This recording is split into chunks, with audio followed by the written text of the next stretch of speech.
In November 1922, a boy walked through the desert mountains of Egypt and discovered some ancient steps carved into the rock. Subsequently, this find became one of the world's largest and most significant archaeological discoveries. This step was part of Tutankhamun's untouched tomb. Archaeologists found about 5,000 ancient objects, including jewelry, fabrics, painted vases, and funeral masks. You've probably seen one of them. It has become one of the most recognizable attributes of ancient Egypt.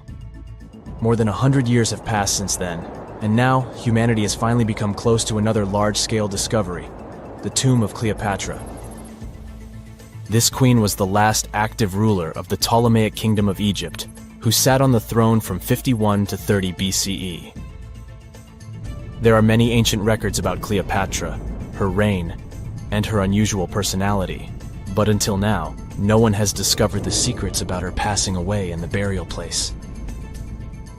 So, one archaeologist, Dr. Kathleen Martinez, has been studying ancient records and temples around Alexandria for decades, and concluded that the tomb of the queen should be located under the ancient city of Taposiris Magna, founded in 280 BCE. It was a big city on the northern coast of Egypt, where tens of thousands of people were engaged in trade and industry, and it seems that Dr. Martinez's guesses turned out to be correct. She and a group of archaeologists have discovered a secret underground tunnel near Alexandria, with a length of about 0.8 miles. It was cut into the rock under Taposiris Magna's temple. During further excavations, they found many things that indicate Cleopatra's tomb lies in the tunnel's depths. It's also possible that she is buried there together with the Roman commander, Mark Antony. According to ancient records, Cleopatra and Mark Antony loved each other and together opposed the Roman Senate, which declared Antony a traitor. The fact that natural disasters have occurred on the territory of Taposiris Magna for thousands of years can complicate the excavations. Earthquakes and floods destroyed the city and possibly flooded its underground tunnels. But archaeologists hope the ancient tomb remains untouched, and that it hides many treasures and records about the royal life of ancient Egypt during the reign of the last dynasty. There's a chance that excavations will go underwater and in the mud. This will require much time and funding, but archaeologists are sure it's worth it. Anyway, it's too early to say that Cleopatra is really buried there, but scientists have found many things in the tunnel that confirm this, including clay pots, dozens of coins with the image of Cleopatra and Alexander the Great, as well as a bust with the image of the Egyptian queen. Cleopatra is still one of the most popular personalities in Egypt, on an equal footing with Ramesses III and Tutankhamun. She inspired many films, paintings, and books, but what made her so popular? She became famous for her inconsistency. She was a beautiful, intelligent ruler who pulled Egypt out of the crisis and made it a prosperous power. Medieval Arabic texts say she knew chemistry, mathematics, and philosophy, and may have written several scientific books. She knew several languages and had excellent diplomatic skills. At the same time, there are many legends that she was a femme fatale who drove many men crazy. However, there's no evidence that her beauty was incomparable. The image of a stunning model was created by Hollywood when it made several films where famous actresses performed the role of Cleopatra. And the Roman Emperor Octavian, the adopted son of Julius Caesar, specially created the image of Cleopatra as an insidious seductress because he was her enemy. Even though she was born in Egypt, Cleopatra wasn't an Egyptian. Her ancestors were Greeks, among whom was one of the generals of Alexander the Great. However, the people of Egypt loved her. She learned the language and was very sensitive to the traditions of this country. She knew the history, mentality, and customs of ancient Egypt well. She raised the level of its economy and strengthened its status as a world power. Much of this was made possible thanks to her cunning and impressiveness. She loved theatrical performances and lavish celebrations. She knew how to surprise people and put on a show. But behind the exterior image of a luxury lover was an intelligent and calculating ruler. Ancient Egypt was a rich, luxurious country, and Cleopatra did everything to increase its wealth and strengthen its position in the international arena. For example, she was once in conflict with her brother Ptolemy XIII. The queen knew that she wouldn't be able to resist him, so she decided to attract Julius Caesar to their side. The Roman emperor arrived in Alexandria, where Cleopatra wanted to meet him, but Ptolemy knew about her plans and was about to prevent her from coming to Caesar. Then, instead of a rich and noisy arrival, Cleopatra decided to make her visit inconspicuous. She wrapped herself in a carpet or linen bag the emperor's servants carried into Caesar's private chambers. Cleopatra emerged from the carpet and impressed the Roman emperor with her beauty and determination. As a result, they fell in love with each other and became close allies. After some time, she impressed another influential Roman for diplomatic purposes. She arrived to meet Mark Antony on a golden barge with purple sails and silver oars. Cleopatra was dressed in the image of Aphrodite and sat under a magnificent canopy. Her servants dressed like cupids and were blowing her fan and burning incense. But Cleopatra created such a show for a reason. She knew that Antony revered Greek mythology and considered himself the embodiment of Dionysus. As a result, he was so impressed with this woman that he ended up marrying her. Cleopatra defended her crown, strengthened her alliance with Rome, and bore Antony 3 children. In Egypt, they threw big parties and enjoyed wealth with power. However, the relationship of a high-ranking official with the Egyptian queen caused a scandal in Rome. Octavian was Antony's primary opponent in the struggle for power, so he exploited the situation to darken the competitor's reputation. He used propaganda to make Cleopatra an insidious seductress in the eyes of Roman citizens. He accused Antony of succumbing to her charms. The Roman Senate supported Octavian and declared Cleopatra an enemy. In 33 BCE, this conflict reached a high point when Antony's navy clashed with Octavian's fleet. The latter won and forced his enemy to flee to Egypt with Cleopatra. According to some records, they took refuge near Alexandria. Pursued by the Romans, they hid in one of Cleopatra's palaces and met their end. Some legends say that Cleopatra was an expert in poisons. She provoked a venomous snake, a viper or an Egyptian cobra, to bite her. Also, according to another legend, she pricked herself with a poisonous needle. There's a theory that Cleopatra always carried an ampule with poison inside her hairbrush. And when she was cornered, she soaked the needle with this poison and pricked herself. None of this can be said for sure. Scientists are still trying to find out the truth. Perhaps when they reach Cleopatra's tomb, the world will get more answers about her tragic fate. She is considered the last ruler of Egypt. After her passing, Octavian plundered her palaces and temples and returned to Rome, where he became the main emperor. He successfully ruled the country and expanded its borders. His reign ended when he turned 75. World history would have looked different if Cleopatra and Mark Antony hadn't lost that naval battle. By the way, did you know that more time has passed between Cleopatra's reign and Neil Armstrong's flight to the moon than between the reign of the Egyptian queen and the construction of the Great Pyramid of Giza? Armstrong took a step on the Earth satellite in 1969, 38 years after the birth of Cleopatra. And the construction of the pyramid took place in 2560 BCE. Imagine how long the history of ancient Egypt is. Cleopatra is closer to us in time than to the pyramids. Scientists have recently discovered Leonardo da Vinci's hidden passages under a medieval castle in Italy. They followed a newly found 15th century sketch by the creator of the Mona Lisa and found one of the unexplored architectural wonders from the age of the Renaissance. Construction of the Sforza Castle started back in 1358, but it was destroyed about a century later during a local crisis.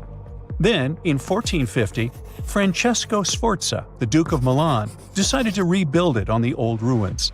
After he passed away, his son Ludovico took over and kept improving the castle. He brought in some of the best artists of the time, including Leonardo da Vinci, to decorate its walls. We can still see Leonardo's frescoes today in the Room of Wooden Boards. While he was working at the castle, da Vinci also recorded some historical underground passages hidden beneath the outer wall.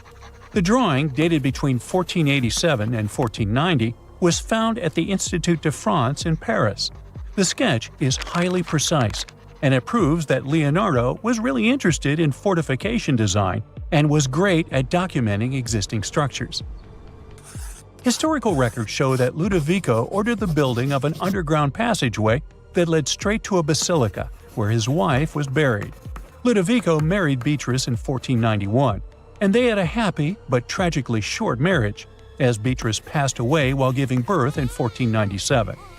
The Duke locked himself away for weeks, grew a beard, and wore only black clothes while he was mourning his beloved wife. The secret tunnel may have stretched over a half a mile and would let Ludovico visit her grave in private. It could have served as an escape route if the castle was ever under siege. The existence of the tunnels remained one of the mysteries of the Renaissance for years, as no one knew for sure they were there. But now, scientists finally uncovered the secret history. They used a combination of ground-penetrating radar and laser scanning to build up an accurate 3D model of all the structures under the castle. They found the tunnels Da Vinci alluded to in his drawings, and it looks like they may have only been a small part of a whole system of historical underground passages. The goal is to create a complete digital twin of the castle that will not only show all the preserved constructions, but also the ancient ones that are no longer visible. They also plan to add augmented reality to the virtual paths to let visitors discover Leonardo da Vinci's hidden passages. Now, we don't know if the genius actually took part in constructing the hidden passages that scientists recently discovered, but we do know about some other Leonardo da Vinci inventions. He created the first satellite-like map in 1502, long before photography or satellites were even a concept. A famous figure in Italy, Cesare Borgia, invited Leonardo to a small town called Imola, near Bologna, to create a highly detailed map for him. Back then, maps were not very precise, as no one had figured out how to show exact distances on a smaller scale. Instead, people spent a lot of time decorating them with dragons, roses, fancy castles, mountain ranges, flowers, and other artistic details. These maps look more like beautiful paintings meant to be displayed, rather than practical tools for navigation. But Cesare Borgia wanted something truly functional, and Leonardo managed to create something revolutionary in the field of cartography. If you compare satellite images of Imola today with Leonardo's map, the similarities are striking. He captured every alley, curve of the streets, roadways, and even the exact sizes of the buildings. And he did it all by hand, using just a pencil, ruler, compass, and several of his own clever inventions. To gather all the necessary data, the genius walked through the streets for weeks using a large wheel that spun as he moved, recording the distance with a cable.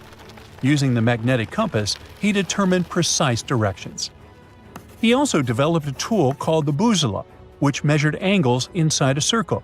With this, he could track the exact turns of each street and the size of the intersections. He figured out the distances between houses and major roads. Then, back at home, he used his notes and calculations to draw the map to scale with incredible precision. In his work, Da Vinci also used a technique developed by Florentine humanist Leon Battista Alberti. He created a mapping method where you could place an entire city inside a circle using polar coordinates. At the center of the city, 8 straight lines met, representing the main directions of a compass. Leonardo used this system to divide the town into 8 sections. He didn't overlook even the smallest buildings, which made his map one of the most advanced of its time. The Italian genius had a big dream to build a machine that could let people fly.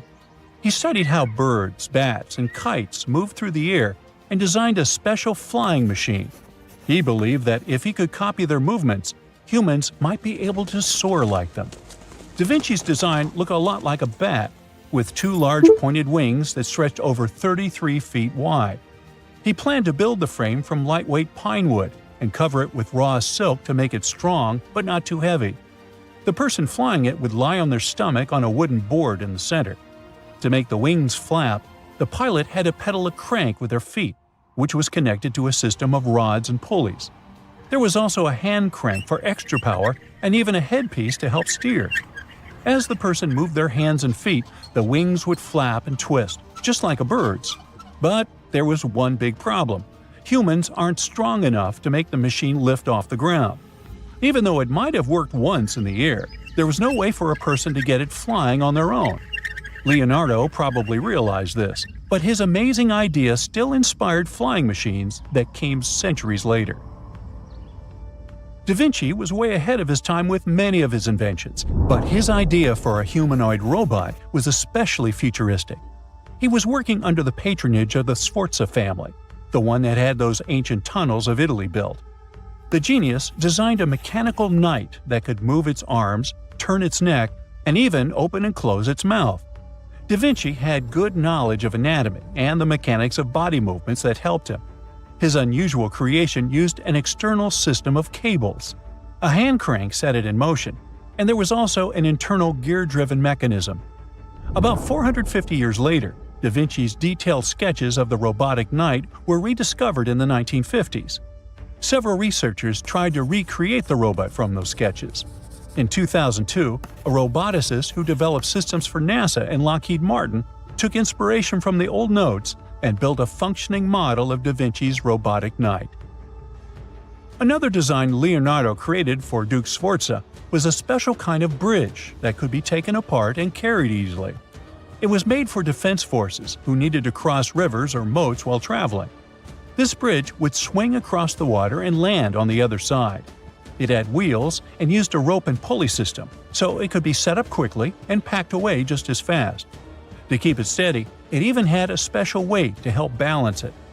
Leonardo wrote in his notes that the bridge was light yet strong, and he designed several bridges like this for the Duke. One of his other designs was a bridge that could be built very quickly, and the defense forces would move across multiple rivers. As scientists continue to study Leonardo da Vinci's hidden passages, they reveal new chapters in human history. Who knows what other unexplored architectural structures they will find? A comfortable abode with a gorgeous view of the Mediterranean Sea will serve as a perfect rain shelter. Well, this is what a real estate advertisement might have looked like for Neanderthals 100,000 years ago. Welcome to the weird and wonderful caves you could live in, or not. Of course, back then, neither real estate and advertising had been invented yet. Never mind the fact that Neanderthals couldn't build houses and often lived in caves. Yet, one of those caves looks an awful lot like a residential building. It's situated inside a high limestone cape called the Rock of Gibraltar. If the Neanderthals had had an economy, the caves inside this rock would have cost a bundle. Navigators discovered it in 1907. They just spotted a big hole inside the fortified rock. For many years, scientists have studied this place and found some traces of Neanderthals. They discovered ancient tools in the cave and bones of old animals. But the coolest thing was, they found 4 caves inside the rock. It was like a residential complex. Neanderthals lived alongside neighbors and helped each other hunt and fish. They created feather decorations and painted abstract drawings on the walls. Imagine our ancient predecessors hanging out in these caves 100,000 years ago. And now, scientists hang out there and study the primeval past of Neanderthals in detail. At the end of 2021, archaeologists uncovered a gap inside one of the caves leading to an unknown tunnel. They crawled through this hole and opened a new space under the cave roof. This place has been closed off from the outside world for over 40,000 years. And it seems it was one of the most prestigious apartments in the entire mountain complex. It has high ceilings with ancient stalactites. The ruined stone curtains divided the apartment into several rooms. Scientists also found the remains of ancient animals and scratches on the walls. It seems that Neanderthals had never lived here, but they used to visit this place. Archaeologists found the shell of a sea snail called dog whelk.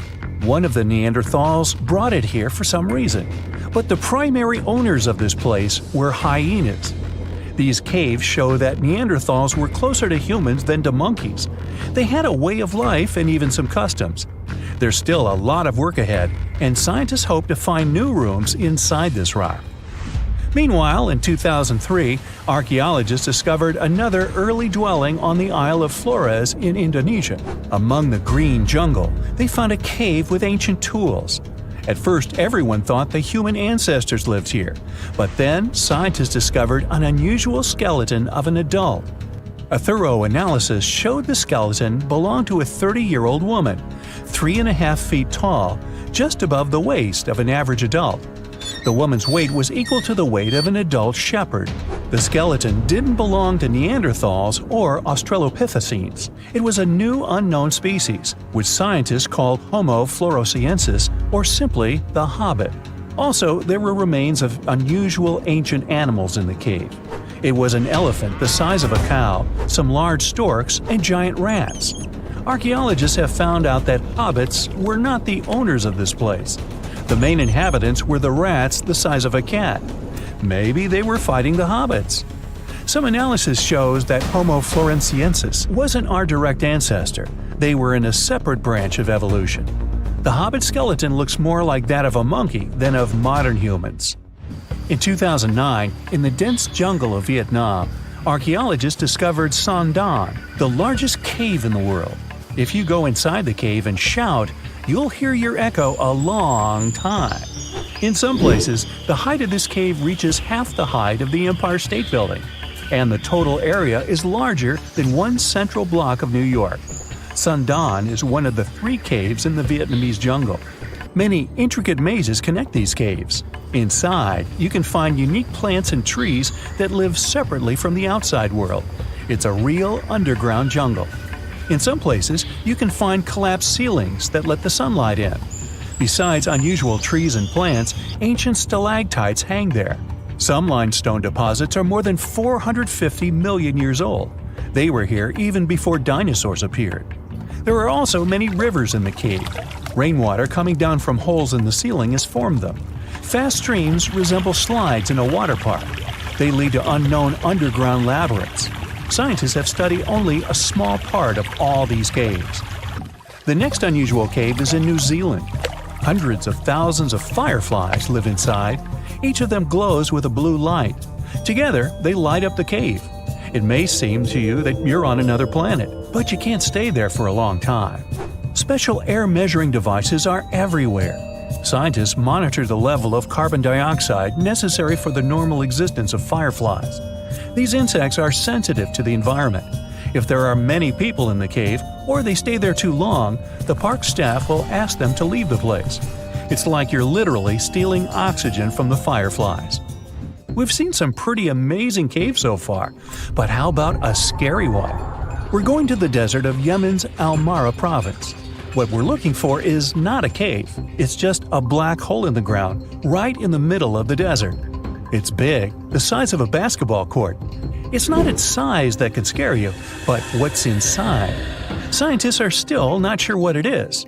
From the depths of this black abyss, a disgusting smell of rotten eggs constantly comes out, and sometimes you can hear some strange, frightening sounds. The blackness of the giant hole in Yemen absorbs all the sun's rays, so you won't see what's there even with a powerful flashlight. People flew over this place by helicopter. They filmed using drones and the most powerful lenses, but they didn't catch anything except darkness. It looks like a big ink spot in the middle of golden sand. The locals are afraid to approach this place. They believe the cave leads to another dimension where evil creatures live. At the moment, the giant hole in Yemen is one of the most poorly studied and mysterious phenomenon of nature. How did it appear? How old is it? Where does it lead? Scientists are trying to find the answers to these questions.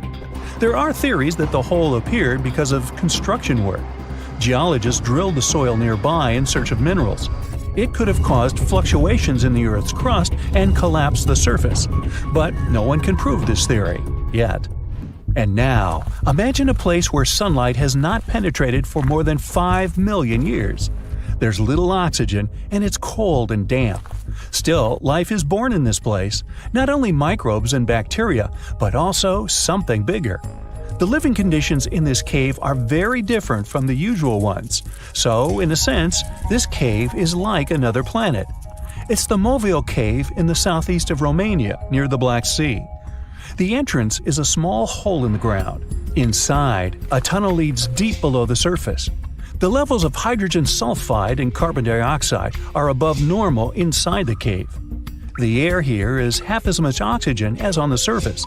People can't be here without an oxygen mask, but other creatures living here can.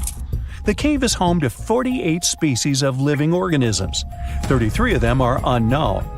Here you can meet some unusual insects, white snails and white spiders, millipedes with huge whiskers, transparent shrimp, and unique species of leeches.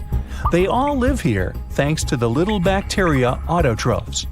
They absorb carbon dioxide and release food particles. Bacteria feed on it. Other larger organisms feed on these bacteria, and some bigger organisms eat those little ones. In the end, everyone gets food. In this cave, evolution has created a biological system separate from the rest of the world.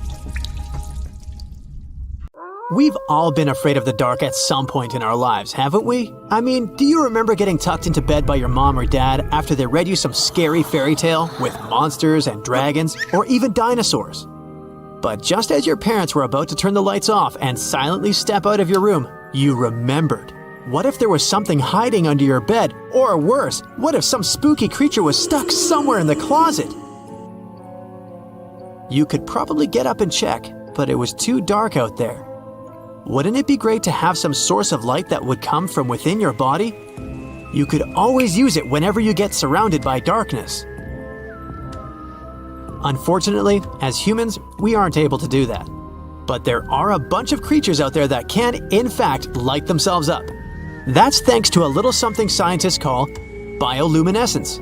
Animals and fish living in the ocean tend to have this talent more often than others. And you can find these creatures anywhere, close to the surface or deep down at the bottom. 2.5 miles deep if you have a knack for numbers. These creatures use their light for a lot of things, like communicating with other members of their species, luring in prey, and even scaring away enemies. Bioluminescence is basically an organism's ability to emit its own light. Chemistry has a lot to do with it. Such animals use two chemicals, one called luciferin and the other called luciferase. Add a bit of oxygen and bam! Light!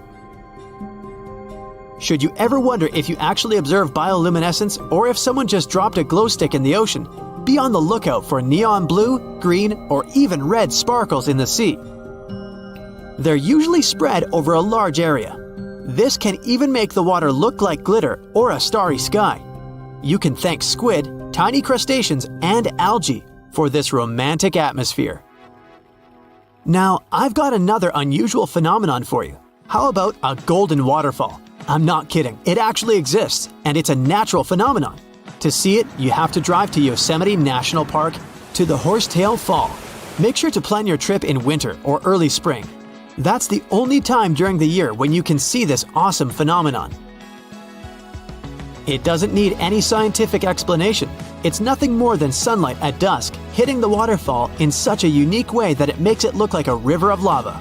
Or gold, your choice. That's the reason why during this time of year, the Horsetail Fall is also named the Fire Fall. Unfortunately, this phenomenon is becoming less and less visible within the years, mostly because of drought and other issues connecting with the melting of snow. So, should you ever decide to visit, keep an eye on the waterfall since the effect is very brief. Ever heard of a dirty thunderstorm? It's also called volcanic lightning. Apparently, specialists looking into the phenomenon have yet to fully grasp what it is. When a regular thunderstorm happens, particles with positive and negative charges collide, hence the giant spark we call lightning. It also makes a lot of noise, which you can recognize as thunder. But when a volcano is erupting, some of the volcanic ash particles get electrically charged, and while getting projected into the air with a huge force, they collide and cause electrical discharges. This whole process makes it look like there's lightning coming from the volcano itself. Imagine all that ash, gas, and smoke coming from the crater, and then add some electricity to the mix. It'll make the whole picture look really bizarre. No wonder this phenomenon is called the dirty thunderstorm. Now, how about clouds that look like waves? Those are called asperitas clouds, and they're actually quite close to the ground, unlike your regular day-to-day clouds. The name comes from the word aspero, which in Latin translates to rough or uneven. On rare occasion, you may spot such clouds when the weather is calm, but they're mostly associated with thunderstorms. These clouds appear during unstable atmospheric conditions, and surprisingly, they don't produce rain. Even though they do resemble dark storm-like clouds, they also create random patterns, tricking your eyes into thinking you're looking at the surface of the sea from under the water. Another impressive kind of cloud is called mammatus clouds. What makes them so special is a series of bulges emerging from the base of each cloud. One such cloud enters a level in the atmosphere where the wind direction changes. You can see these wave-like patterns in the sky. Australia is the place for you if you like surfing, but not all the waves you can catch there are made of water. Near a town called Hayden, there's a mysterious wave made out of rocks. This granite formation supposedly dates back to 2.63 billion years ago. That's way before dinosaurs started hanging around the planet. Standing at 49 feet high and 360 feet long, the wave was formed as a result of two processes: weathering and erosion. There's softer sediment at the base of the wave rock, which was chemically weathered by groundwater. Winds and rain did the rest of the job, causing the erosion of the rest of the formation. Its red, yellow, and gray stripes are made of iron hydroxide, carbonates, and other chemical compounds that were washed down by the rain. You've made it to Australia, so stick around a bit more. There's one more location here that seems unreal. You'll need to fly over this one, however, if you want the best picture. In the western part of the country, surrounded by green woodlands, there's a series of lakes.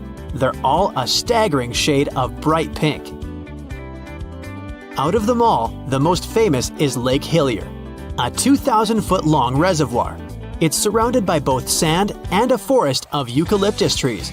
This makes the cartoon-like hue of the lake stand out even more. One of the many theories explaining the color of these mysterious lakes is connected with algae. These algae appear to gather high levels of a substance called beta-carotene, which has a red-orange pigment in it. Another explanation involves haloarchaea. Those are microorganisms that sometimes look red. Even if you don't enjoy flying, the lakes are great for taking a swim. They're not toxic, even though they have loads of salt in them. This means you'll be able to stay afloat easily, and the water won't damage your swimsuit. During winter up north in Canada, a bizarre phenomenon happens at Lake Abraham in Alberta.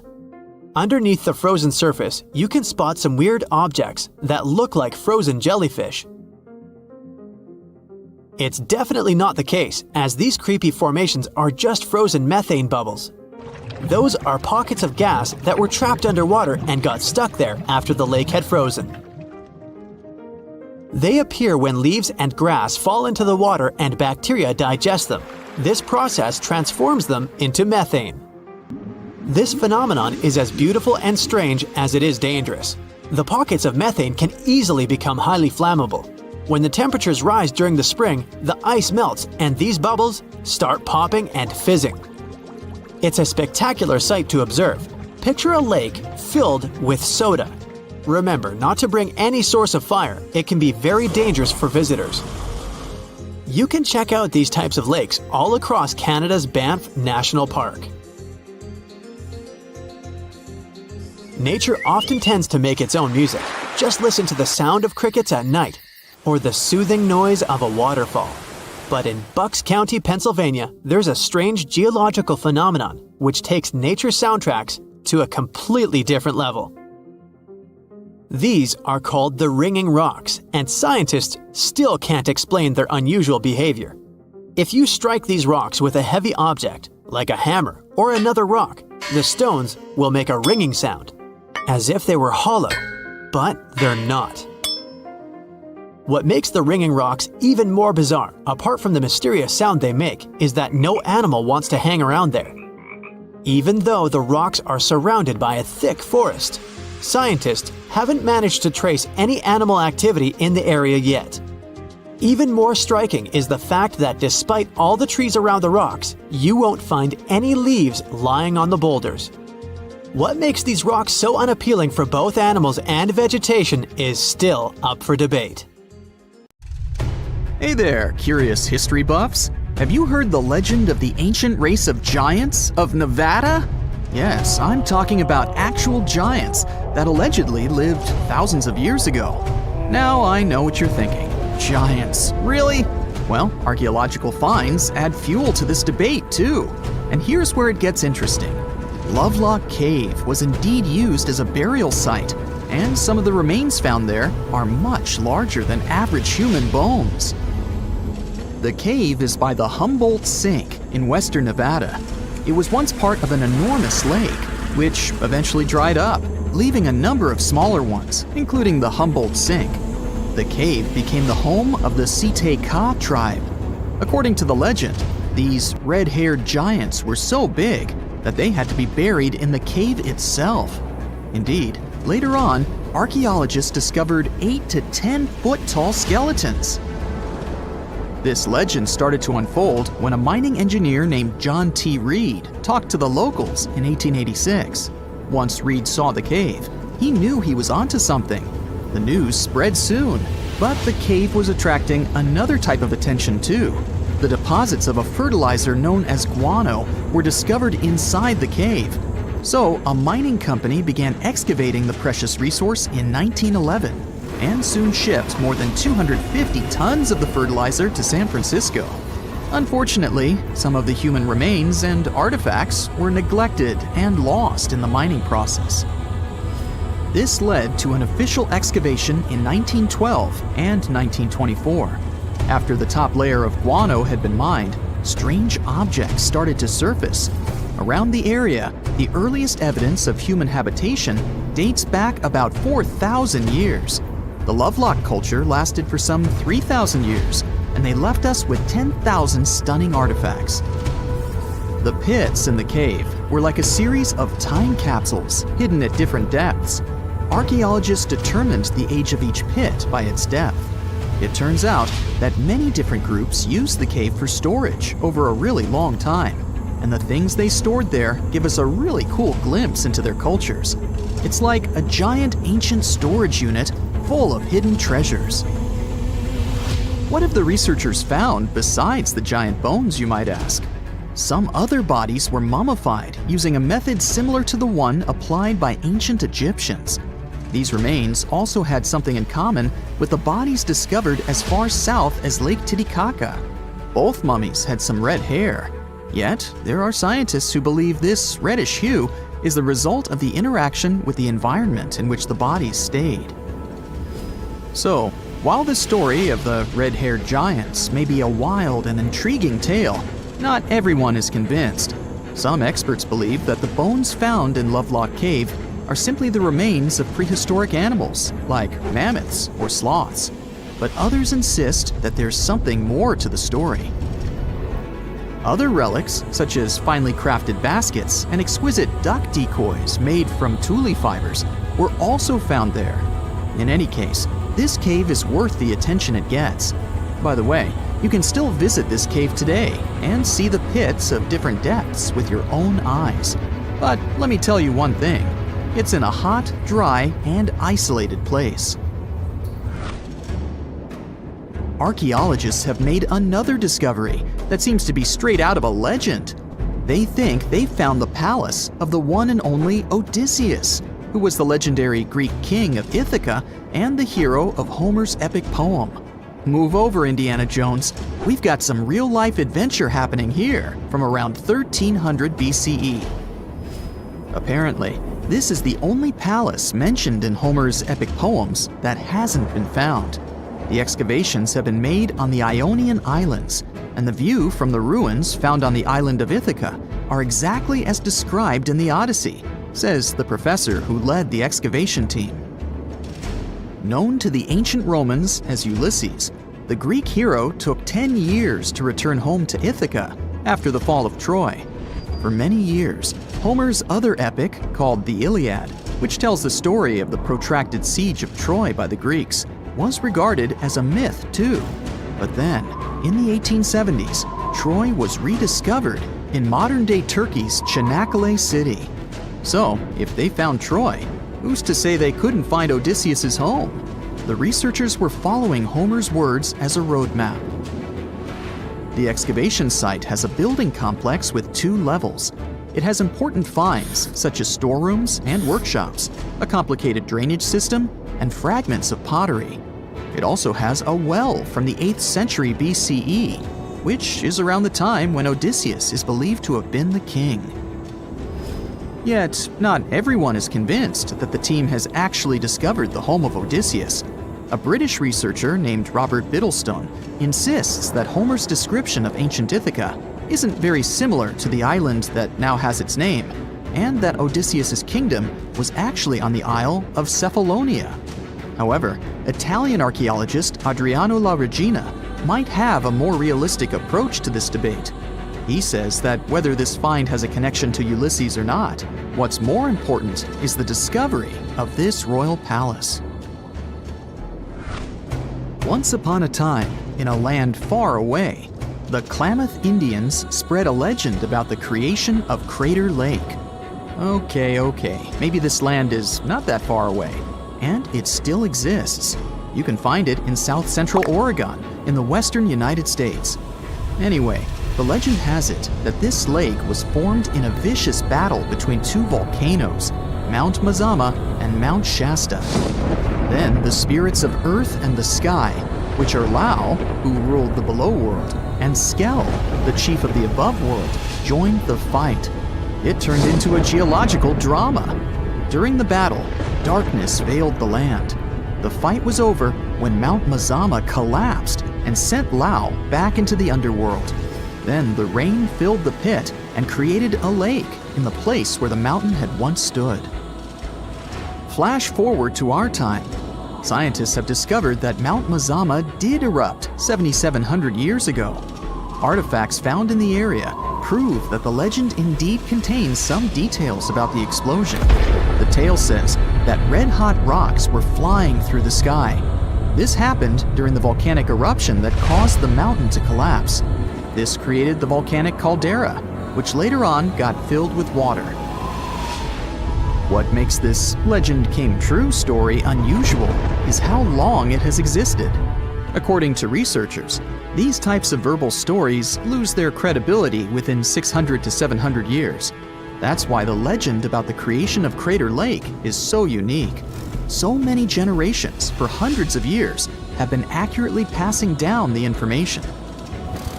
This volcanic crater lake is now in a national park. It's famous for its deep blue color. The water in it is extremely clear. If you visit it today, the water you'll see won't be the same as for someone who will visit the place 250 years later. Because there are no rivers flowing into or out of the lake, the existing water evaporates and the lake gets filled again by rain and snowfall. Basically, every 250 years, the water is replaced. Plus, this lake is almost 2,000 feet deep, which makes it the deepest lake in the United States. Swimming is okay in the lake, but there's only one legal and safe trail to get to the shore. There are other activities, such as fishing and boat tours. Shared human experiences, such as birth, marriage, and aging, may explain why certain tales are shared globally. Similar struggles and obstacles faced by humans around the world generate similar themes in traditional stories about love, parenting, and mortality. So, do you have legends or tales you've heard of from your grandparents? Who knows? Maybe your ancestors, too, witnessed a cool historical event. Whenever you hear about ancient ruins, you almost never picture them being suspended somewhere, or just randomly hanging on the branch of a tree, right? In fact, for most of the ancient artifacts we have exposed in museums all over the world, archaeologists did quite an impressive amount of digging. You see, buildings have this funny way of fading away over time if not properly taken care of. Sometimes we need to reuse some building materials, so an older construction may be sacrificed in the process. Other times houses are abandoned, and once they are exposed to the elements on the surface, like rain or sunlight, they don't really stand a chance. Some just simply crumble away due to good old erosion. So the only way a piece of architecture can survive the test of time is if it's somehow gotten buried deep down. Now, how did they end up buried in the first place? Well, it's quite the comedy of errors. Ancient cities had a habit of gradually raising their ground level like a kid adding toppings to their ice cream sundae. You see, these settlements were always busy collecting food and building materials to keep up with their ever-growing population. But hey, who has time to deal with waste and rubbish? It wasn't exactly high on their to-do list back in the day.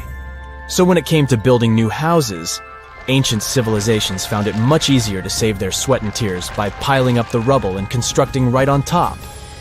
But that's not all. Rivers would also occasionally flood and deposit a layer of sediment on the city floors, further encapsulating those ancient constructions.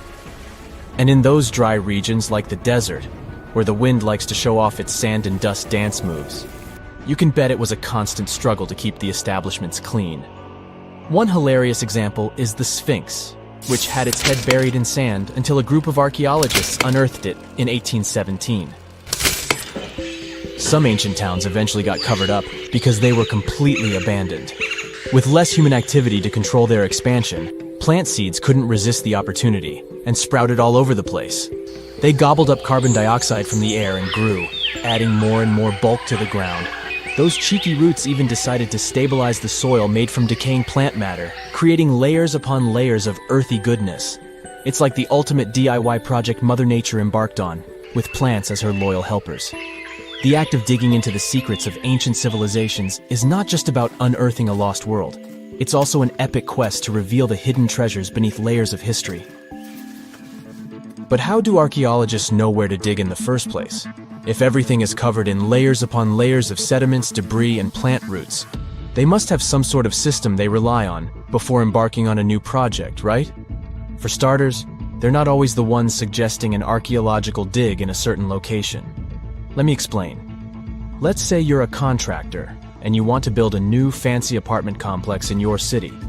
Some local legislations have certain requirements before your project can start, though. For instance, before anyone starts building on a piece of land, they might need to bring in specialists to check the soil. These clever folks can be archaeologists, geologists, or paleontologists, and they need to keep an eye on things during development. If any artifacts or ecofacts, fancy word for organic remnants, are discovered, these experts swoop in to excavate and study them. But what about sites that have nothing to do with bulldozers and yellow hats? Archaeologists have more than one trick up their sleeves when it comes to locating ancient hotspots. They dive deep into historic records with a healthy dose of detective work. By sniffing out old documents and maps, they can piece together the puzzle of human activity in a specific area. If a site has been visited before, it's even better. Finding records of past excavations or historical accounts can give archaeologists lots of information on where to continue their treasure hunt. Before archaeologists start swinging their shovels, they engage in a bit of a visual scan mission. Armed with a grid system, they'll stroll around the site, keeping their eyes peeled for any artifacts that might be hiding just beneath the Earth's upper layer. From groundstone tools to historic glass and even ancient garbage dumps, yes, they're also valuable. These keen-eyed explorers can spot signs of human activity faster than most people. If they stumble upon midden soil, fancy term for a garbage dump, they know for sure that humans once called this place home. Archaeologists don't just rely on their trusty shovels, though. They have an arsenal of gadgets to aid in their search for hidden wonders. Geophysical tools are like their secret weapons. Take the resistivity meter, for example. This clever contraption measures the electrical component of the soil and any buried features or artifacts. A buried wall, for instance, will create a different resistivity reading than the surrounding soil. Magnetometers and ground-penetrating radar work in similar ways, showcasing potential hints of ancient treasures in the soil. And who could forget our trusty old friend, the GPS? It helps archaeologists map out precise locations, like a high-tech treasure map, leading them straight to their pot of gold. Care to virtually visit some of the most important archaeological sites in the world? Well, follow me. In the United Kingdom, for instance, you'll find this interesting place called Stonehenge. It's one of many henges scattered around, but this one really takes the cake. Picture this: massive ancient stones standing tall and proud, arranged in a funky outer ring and an inner horseshoe, with some smaller stones thrown in for good measure. And guess what? These amazing stones have been around for over 5,000 years. Talk about a serious case of rock-solid longevity. Now, here's where it gets interesting. According to local folklore, the legendary wizard Merlin whipped out his magic wand and poof! He teleported these massive stones all the way from Ireland.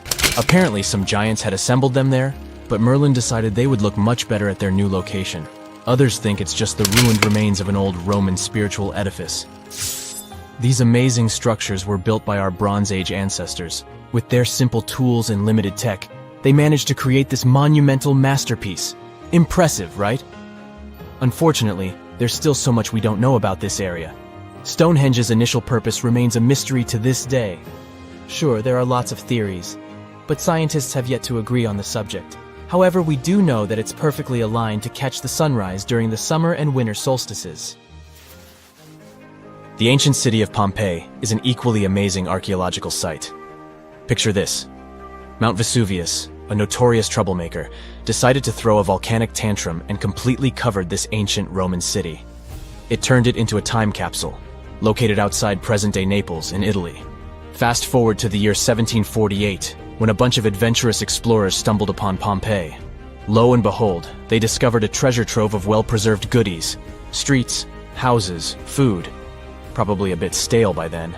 Blingy jewelry, fancy sculptures, colorful frescoes, everyday household items, and even animal and human remains. It was like an epic archaeological party. From the looks of it, Pompeii had it all. Fancy houses and villas, a massive 20,000-seat arena, cute little artisan shops, hangouts like taverns. And let's not forget the saucy spots like those luxurious bathhouses for some intense pampering. There's also the sanctuary of Apollo, where people used to gather for their daily dose of worship. And of course, the bustling heart of the city, the Forum of Pompeii, where all the cool people used to hang out. And guess what? Pompeii is so cool that it made it to UNESCO's World Heritage List back in 1997. That's like the ultimate Hall of Fame for historical awesomeness. It also includes many other famous buildings and sites, like the Taj Mahal in India and the Acropolis of Athens in Greece. It's like archaeology woke up recently and decided to spice up the news with its history-changing discoveries. From unearthing dinosaur fossils in peaceful Iowa to translating bad news from ancient Babylonian texts, history is revealing its secrets like never before. When Mount Vesuvius erupted in 79 CE, it froze the town in time. Some of the most famous discoveries were heartbreaking, like a mother wearing a golden bracelet, holding her child, or two sisters hugging in fear. At least that's what scientists thought. In 2024, advanced DNA tests shattered these long-held beliefs. The mother from the House of the Golden Bracelet was actually a man wearing a fancy 30-carat bracelet, and the child wasn't even related to him. As for the two sisters, DNA revealed one was actually a man, while the other remains a mystery. Some speculate they were lovers, but the truth is still buried in time. Speaking of rewriting history, another shocking revelation comes from ancient Babylon. Recently, archaeologists translated 4,000-year-old texts that turned out to be heralds of terrible news. These specific texts that were translated are believed to be from Sippar, a city near the Euphrates River in modern Iraq. They talked about lunar eclipses, which is when the Earth's shadow blocks the moon, and for ancient Babylonians, these were warnings. Eclipses could mean everything from floods and famines to chaos in the kingdom. But here's the interesting twist. Babylonians also came up with clever ways to cancel these bad omens, like calling in priests to perform rituals, or consulting oracles for advice. These ancient astrologers took their job seriously, since it wasn't just about stargazing. It was about keeping the kingdom safe. Augustus was the first Roman emperor, so we can say he was a big deal. Archaeologists have already found ruins of the villas where he partied, but now they think they've found his final resting place. In a place near Naples, they found an old structure buried under a villa. They found the equivalent of a modern heating system, something that was probably used to draw warm baths. They also found shelves filled with ancient jars, suggesting the site later became a temple. They're still not sure this was Augustus's last home, but if confirmed, this would be a big deal for world history. While ancient Rome is surprising us, the famous Nazca lines in Peru are also revealing hidden details. These massive geoglyphs, created thousands of years ago, have only been partially studied until now. Scientists trained artificial intelligence to help them scan 243 miles of terrain. With AI's help, they identified over 300 new motifs, including llamas, stick figure people, and strange heads. The algorithm, originally developed to decode charred scrolls from Mount Vesuvius, has doubled the number of known glyphs. The past is getting a serious digital upgrade. Meanwhile, in Bulgaria, archaeologists made a surprising discovery in a place few would expect: a sewer. In 2024, researchers unearthed a nearly intact 6.8-foot-tall marble statue of Hermes, the Greek god of travelers and trade, hidden beneath layers of soil. Experts believe it was placed there for safekeeping after an earthquake in 383 CE damaged the city's infrastructure. At that time, paganism was declining and Christianity was rising as the Roman Empire's official religion. Many pagan idols were being destroyed, but it seems some locals secretly preserved their deities by hiding them underground. Searching the bottom of the River Thames is probably worse than looking under your bed. The riverbed collects all kinds of discarded treasures, including a legendary typeface. In the early 1900s, two men created the Dove's typeface for printing books, but after a bitter falling out, one of them threw every single metal letter into the river. A century later, in 2014, a designer trying to revive the typeface began searching for the lost letters. In just 20 minutes, he started finding them. With the help of divers, more were uncovered, and today, some of the lost letters are on display in a museum. Not much goes on in Iowa, which is why finding a huge 13,000-year-old mastodon skeleton made headlines. In 2022, a researcher received a photo of a massive femur believed to belong to a prehistoric animal. It took 2 years to secure funding for excavation, but in 2024, archaeologists finally dug in. After 12 days of work, they uncovered a well-preserved mastodon skull, the first ever found in a Midwestern state. This discovery would make Indiana Jones jealous, especially since it happened in Petra, the ancient Jordanian city featured in one of the movies. Archaeologists uncovered a 2,000-year-old chamber beneath Petra's treasury, containing at least 12 skeletons, along with iron and bronze artifacts. The chamber, built by the Nabateans, sheds new light on their afterlife practices, which remain largely mysterious. One of the most intriguing finds was a ceramic chalice clutched by one of the skeletons. Back in Peru, archaeologists made a groundbreaking discovery that turned Peruvian history upside down: a female ruler. At the 1,600-year-old site of Pañamarca, scientists uncovered a throne room decorated with colorful murals. These murals depict women spinning and weaving, men carrying a crown, and even a crowned woman speaking to a birdman. The discovery suggests that Moche women weren't just spiritual leaders, but rather had real political power too. Tiny houses are mainly a modern thing, but archaeologists think they found one in ancient Pompeii.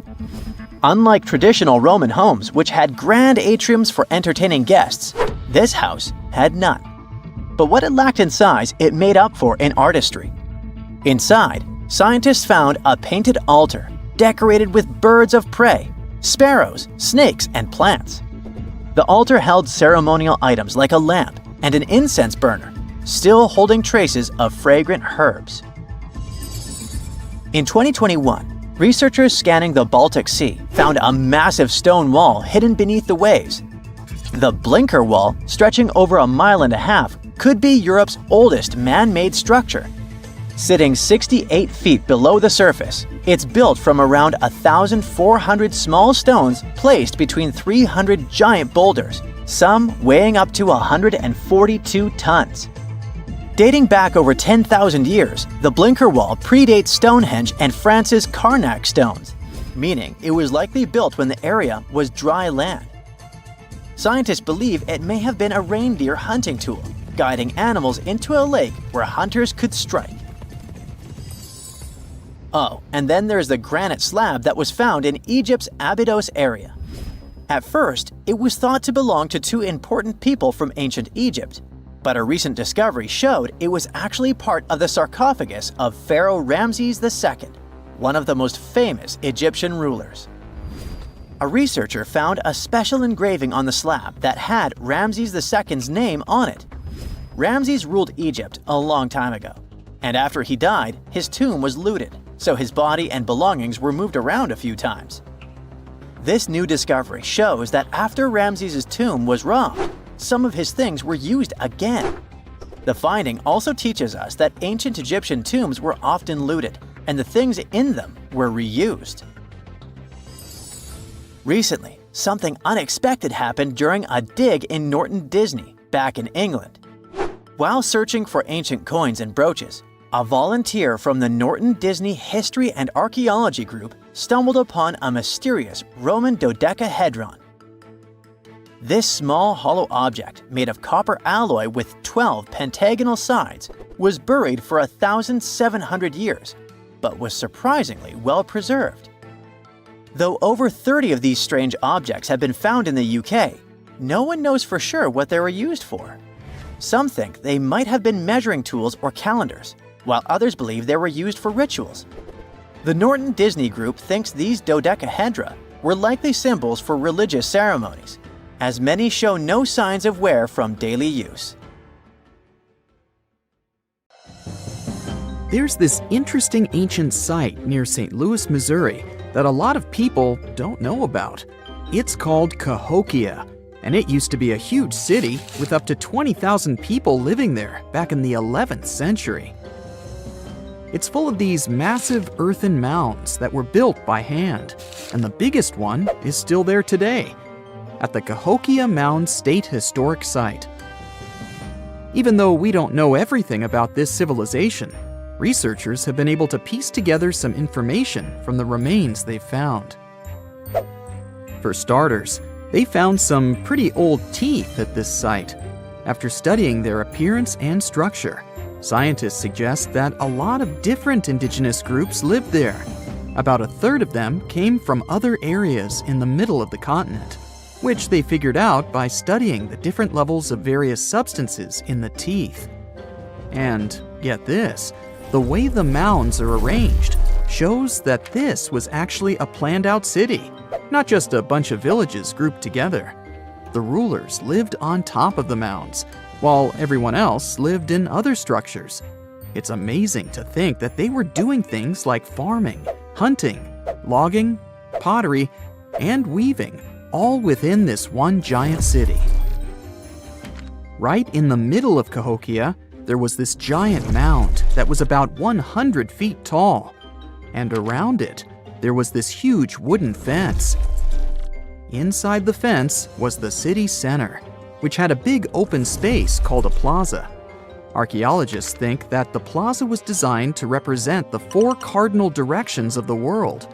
It was like the people who built it wanted to create a place that was in harmony with the universe. The center of the city was where they held ceremonies and events, and it was such a big deal that people from outside Cahokia would come to be a part of them too. What became of this city? Hard to tell. Some people think that the reason it fell apart is that they cut down too many trees and the land got all messed up. Other scientists believe that's not true, because the soil was still in pretty good shape after the city was gone. The Europeans were not even around at that time, so they couldn't have influenced the downfall of Cahokia either. There's also one theory that suggests there were fights with other communities that caused the city to collapse.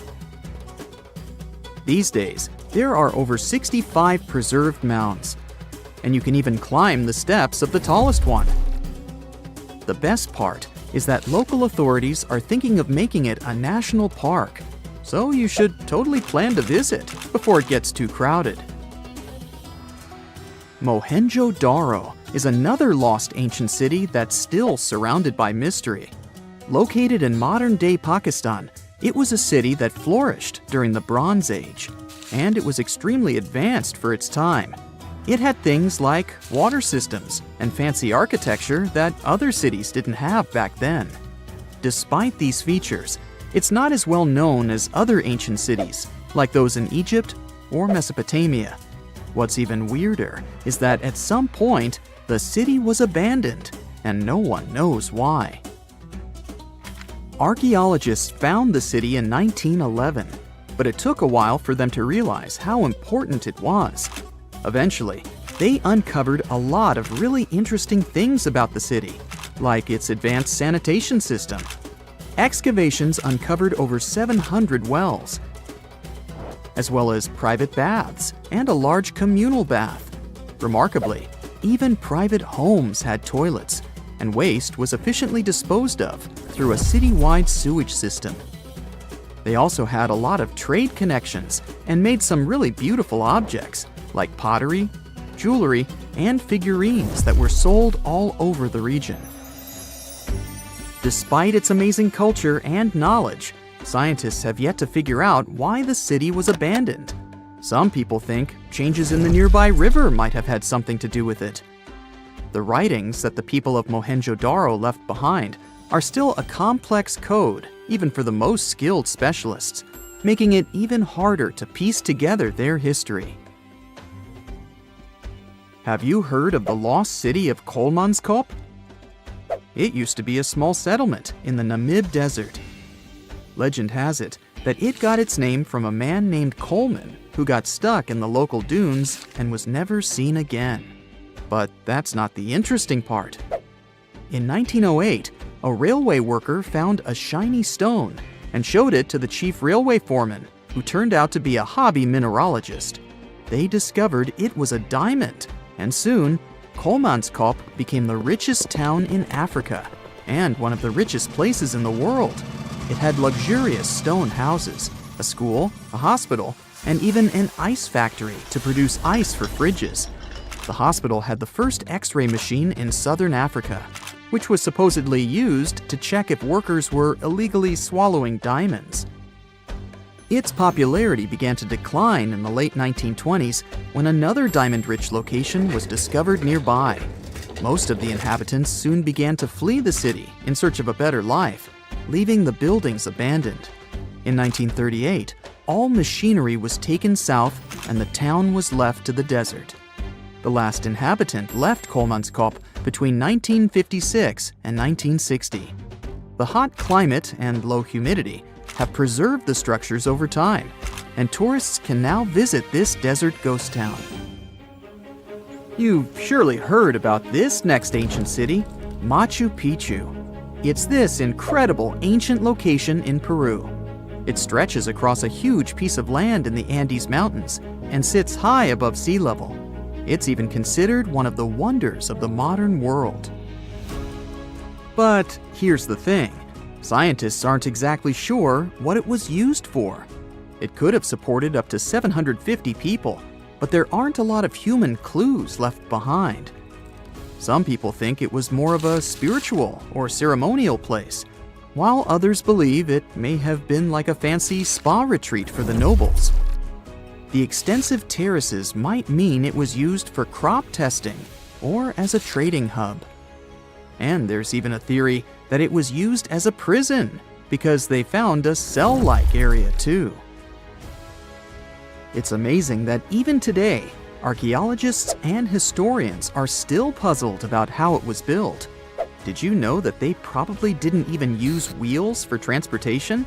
And those massive granite rocks were somehow pushed up the steep Andean mountains, even though most of them weighed a lot. Some historians think that hundreds of people worked together to push each rock up the peak. The huge stones at Machu Picchu are also so close together that you can't see any cracks between them. It's pretty cool, because it also makes the area safe during earthquakes, which is important since Peru is a shaky country. But how did the stones stay put during all those quakes? They actually move a little bit, but then they go back to their original spot, almost like they're dancing. Some people think wet wooden wedges were used to keep them in place, but that doesn't really add up, considering how big the structures are. Locals back then also seem to have built Machu Picchu without using any pack animals or iron tools. They had to sculpt and put everything together using mostly their hands. Plus, the citadel is built on a fault, so they had to move a bunch of stone and earth to make it flat. Scientists also think that the real construction is actually underground because of the deep foundations and drainage system. In fact, there's a hidden water system that was just recently discovered using 3D scanning. They didn't even use mortar to put the granite blocks together. They were so precise that you can't even fit a sheet of paper between them. One theory suggests that people that lived there used stone tools made of a harder material than the stone they were cutting. Have you heard of Göbekli Tepe? It's an ancient site in Turkey that literally made historians rewrite history books. Over 11,000 years ago, a group of prehistoric humans crafted an enigmatic masterpiece that's even older than Stonehenge.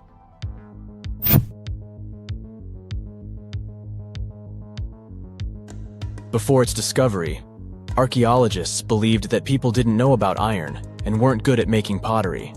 They were sure that settled life only emerged with the need for agriculture. But Göbekli Tepe changed this belief.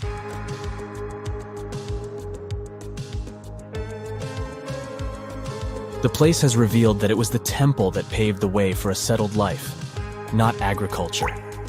Until this discovery, researchers believed that farming was the catalyst for sedentary living. Meet Professor Schmidt, the guy whose findings changed this theory. He managed to prove that hunter-gatherer communities laid the very foundations of this way of life.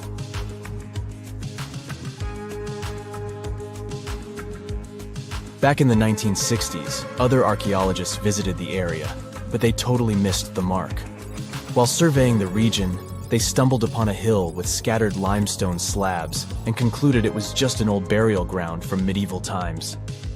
Little did they know that there was so much more to uncover.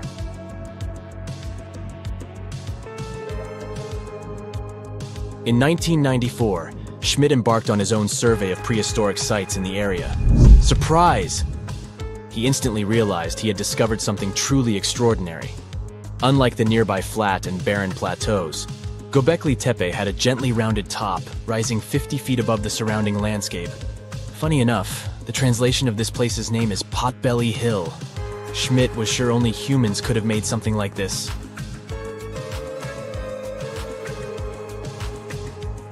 Those broken limestone pieces that were mistaken for gravestones turned out to be way more exciting. It was like stumbling upon a hidden treasure. The pieces took on a whole new meaning, and Schmidt with his team was about to dive into the secrets waiting beneath the surface. To their surprise, they found no traces of a settlement. No hearths for cooking, no houses, and none of those adorable clay figurines commonly found in nearby sites of similar age. However, they uncovered that those ancient people used tools like stone hammers. So, Schmidt and his team put their heads together and took a wild guess at the age of Göbekli Tepe's stone structures. Their estimation got backed up by some limited carbon dating done right at the site. The ancient vibes of this place were finally starting to make sense. It was like a puzzle slowly coming together.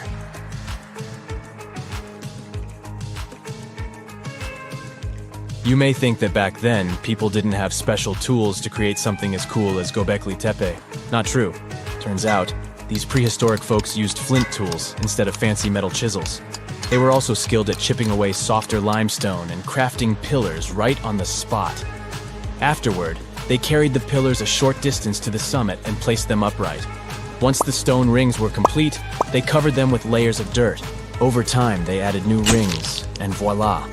You've got a cool hill to impress people in the future.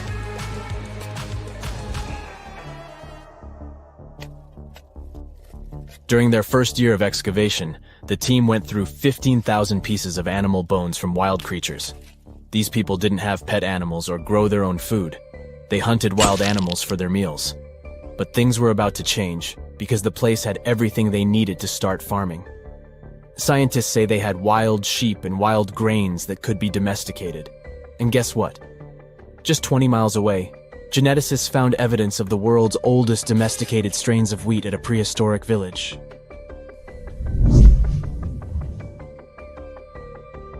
These amazing findings have completely changed how we view civilization. In the past, experts believed that people needed to learn how to farm and settle in one place before they could build temples and develop complex societies. But guess what? Schmidt's research flips that idea on its head. He claims that the incredible effort put into constructing these astonishing structures actually set the stage for the development of advanced societies. It means that societal and cultural changes happened before agriculture. Schmidt has this fascinating hypothesis about Göbekli Tepe. He thinks it could have been a special burial site where people left their loved ones. And here's the twist. The burial site was adorned with fancy statues and symbols representing deities from the spiritual realm. The idea that Göbekli Tepe could have served as a sacred place adds another layer of complexity to the whole story. While the site's true purpose may remain elusive, Schmidt's insights invite us to consider the profound interplay between life and the afterlife, and the deep reverence ancient hunter-gatherer societies may have had for their departed ancestors. Now let's talk about the stars of the show, the mesmerizing T-shaped columns that dominate Göbekli Tepe. These mysterious structures range from 10 to 20 feet tall and most likely represent stylized human figures. But one figure stands out from the rest, the three-dimensional lion relief. This depiction really fires up our imagination. Why? Because it hints at the possibility that lions roamed Anatolia during the Neolithic period.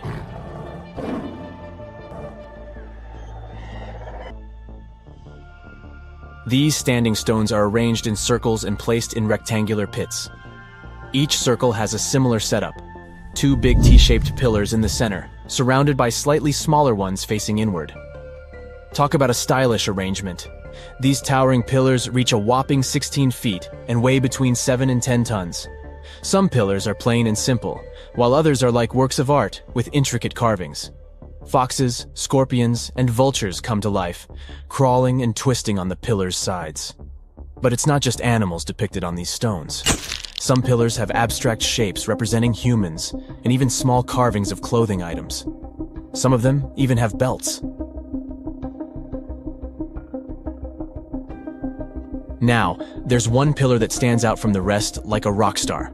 This super old stone pillar suggests that a comet crashed into Earth. It happened during a chilly period that lasted about 1,000 years. Previous studies examining Greenland ice cores hinted at this comet theory, but now the carvings at Göbekli Tepe prove it right.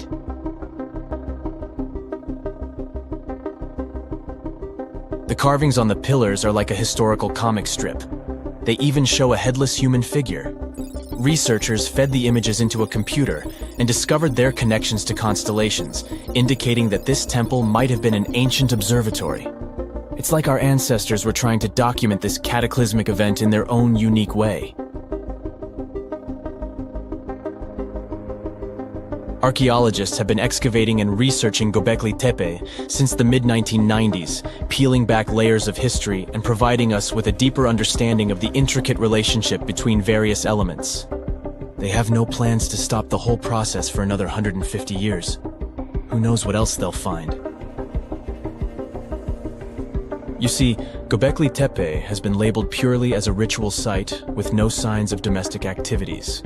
We were led to believe that the absence of water meant it couldn't support semi-sedentary communities.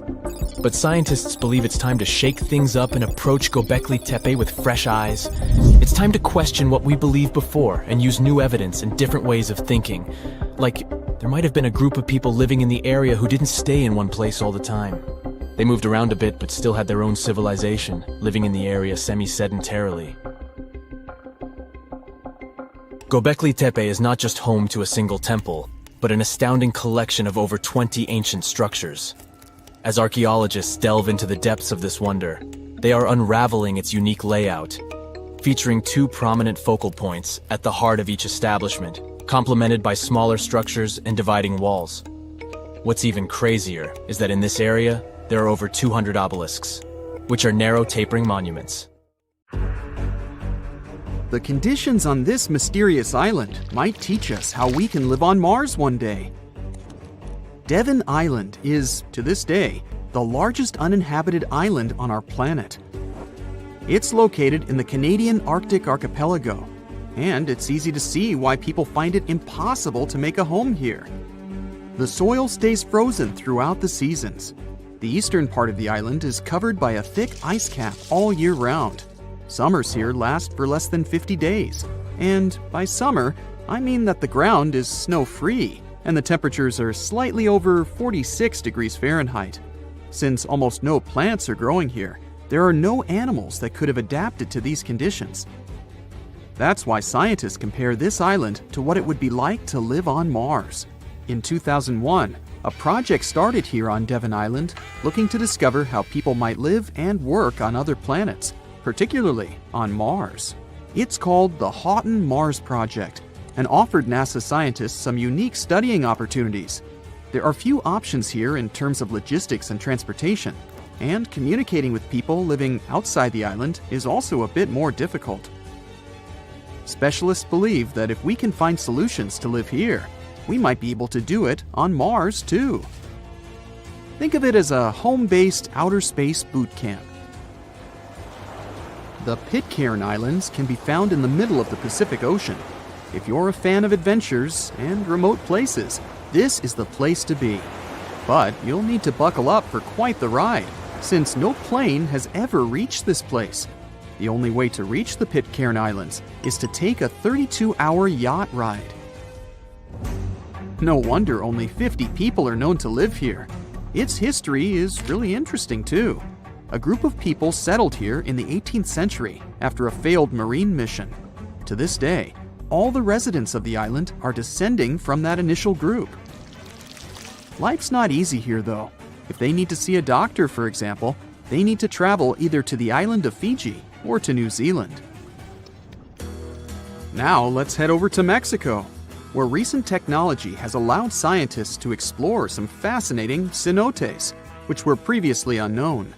Cenotes are also called sinkholes and allow us to see subterranean water bodies. A team of archaeologists, cave divers, underwater photographers, and biologists came together to explore and document the extensive network of sinkholes located in the Yucatan Peninsula. One of the hotspots is located under the main pyramid at the Chichen Itza archaeological site.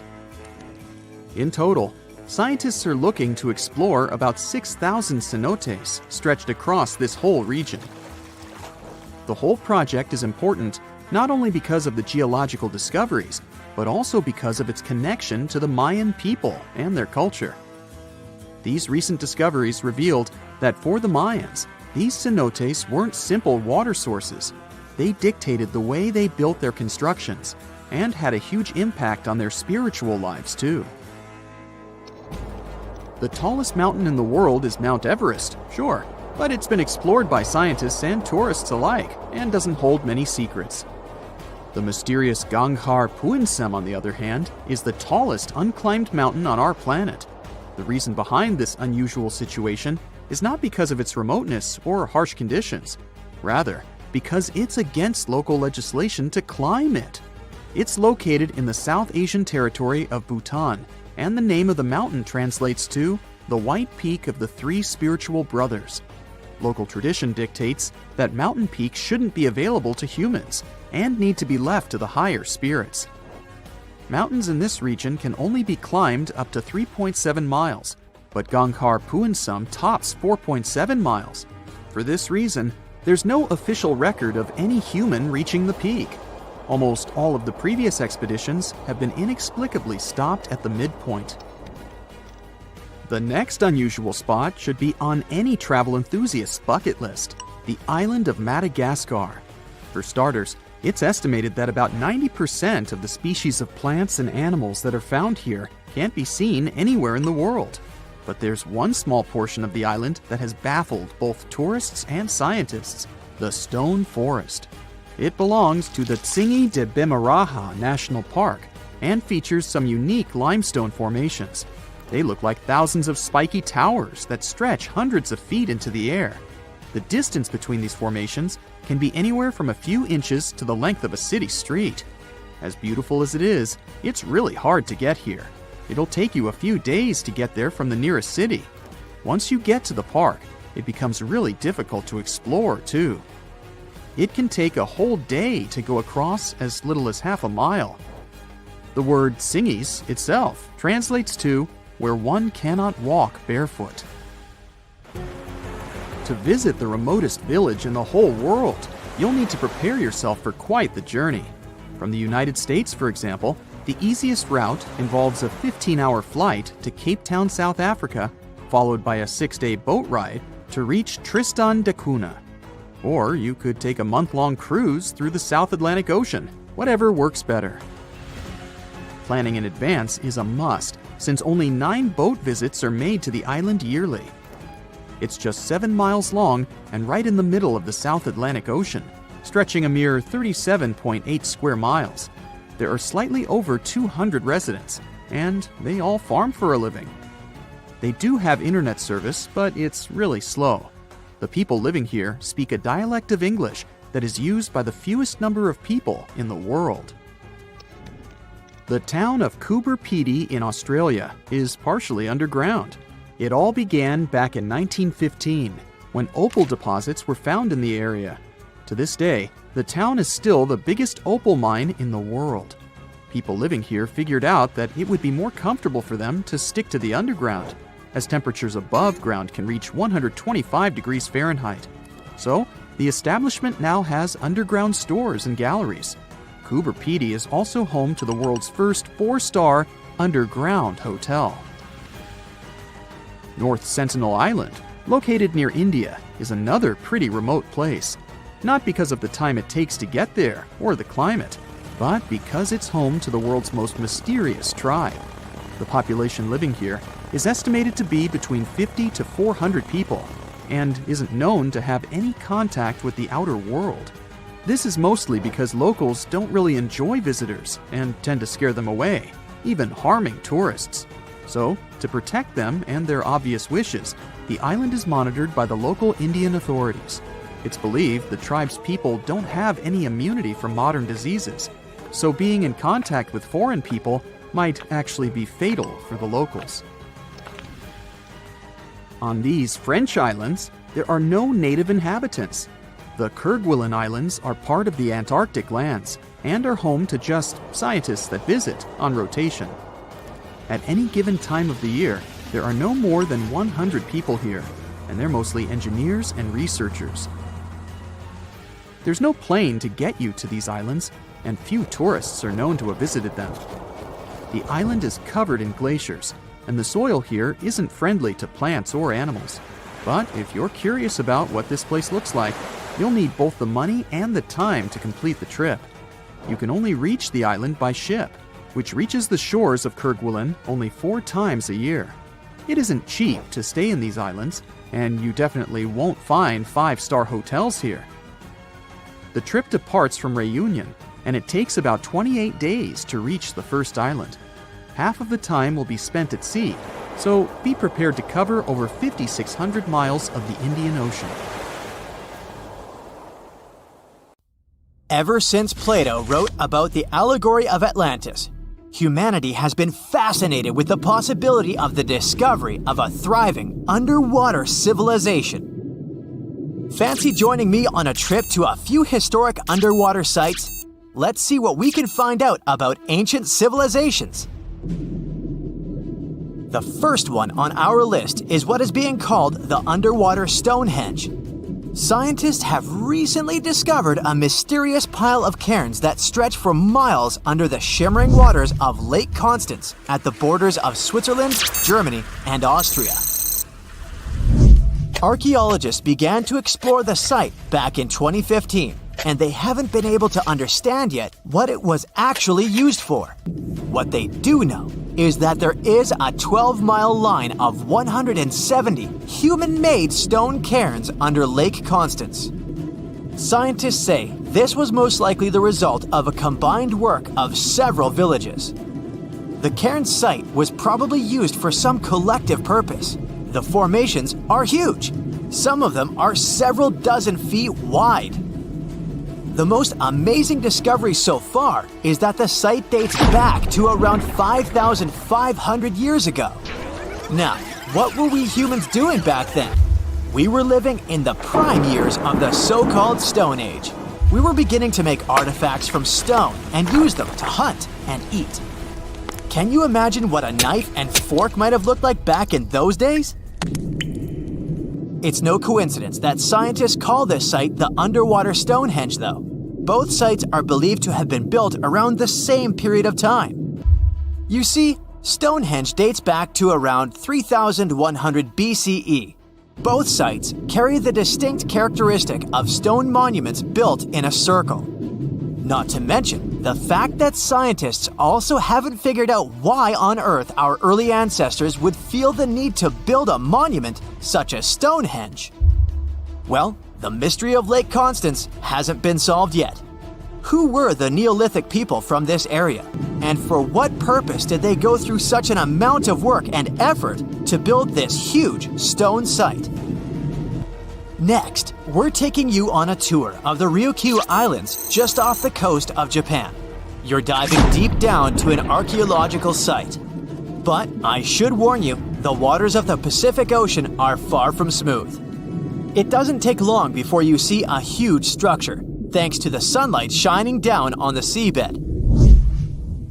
At first, it looks like Machu Picchu's ruins located across the globe in Peru. As you approach the site, you slowly figure out its forms.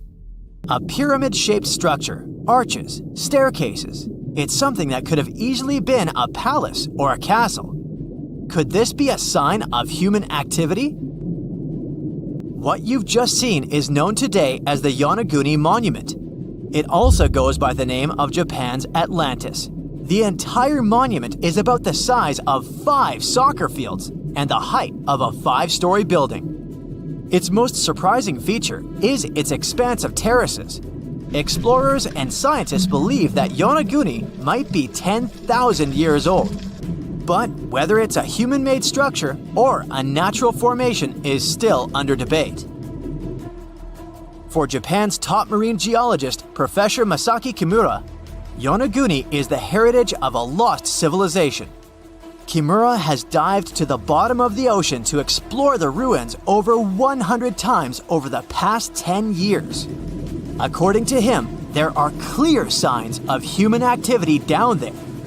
On the monument's surface, there is a triangle-shaped concave that is a historical symbol of water fountains in the region. There's also a giant turtle carved on the eastern side of the structure.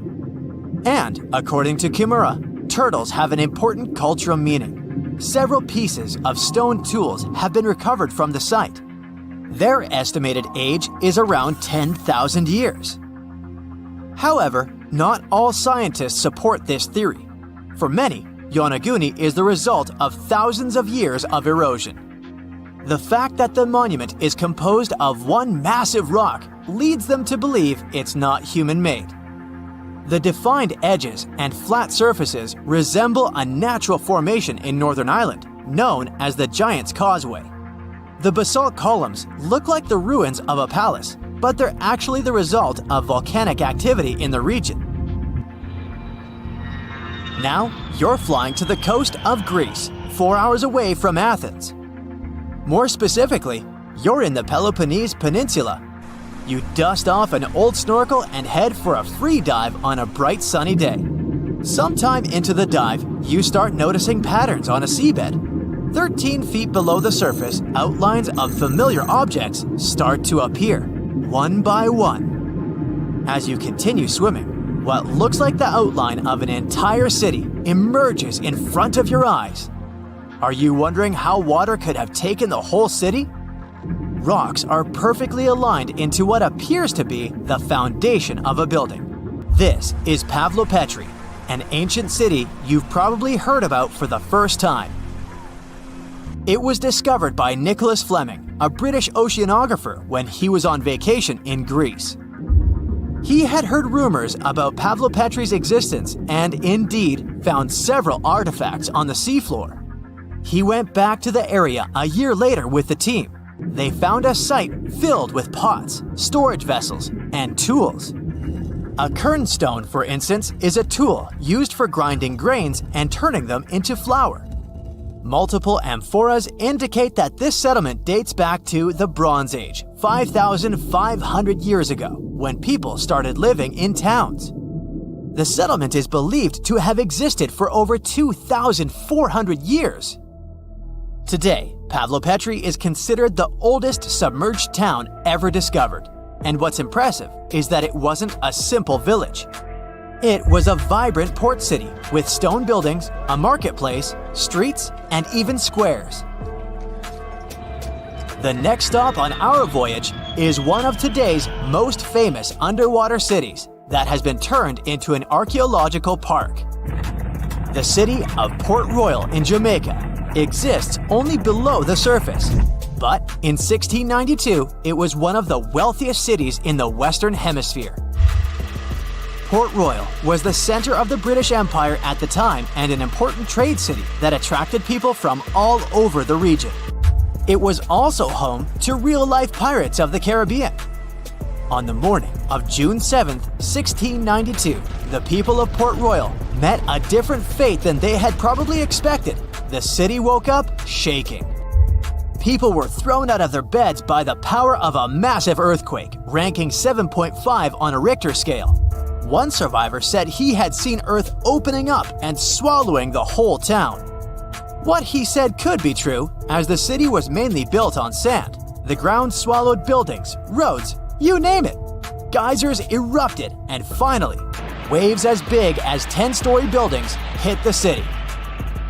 About 33 acres of the city disappeared under the water. Amazingly, most of its 17th century remains are still in good condition under 40 feet of water. Archaeologists have found taverns, storage rooms, kitchens, and recreational buildings used for diverse purposes. You can also see a grand lion statue, a submerged bridge, and many picturesque arches. Of course, I saved the best for last: India. Just off its coast lies another sunken marvel. A site known as the Lost City of Cambay is located in the Gulf with a similar name. It remained undiscovered until 2001, when the National Institute of Ocean Technology made a routine water assessment. With the help of sonar technology, which sends a wave sound to the bottom of the sea, they found something far beneath the surface. Images showed well-defined geometric shapes spread along a 5-mile stretch. The remains date to more than 9,500 years ago, meaning this civilization was lost at around the end of the Ice Age. Debris recovered from the site included construction material, pottery, beads, sculptures, and even bones. Scientists argue whether these artifacts are indeed from the site, but if they truly are, then the lost city of Cambay might be the oldest civilization in the world. You are lost deep within the jungle in the Yucatan Peninsula in Mexico. There are strange noises all around you, and to make it worse, the sun is setting.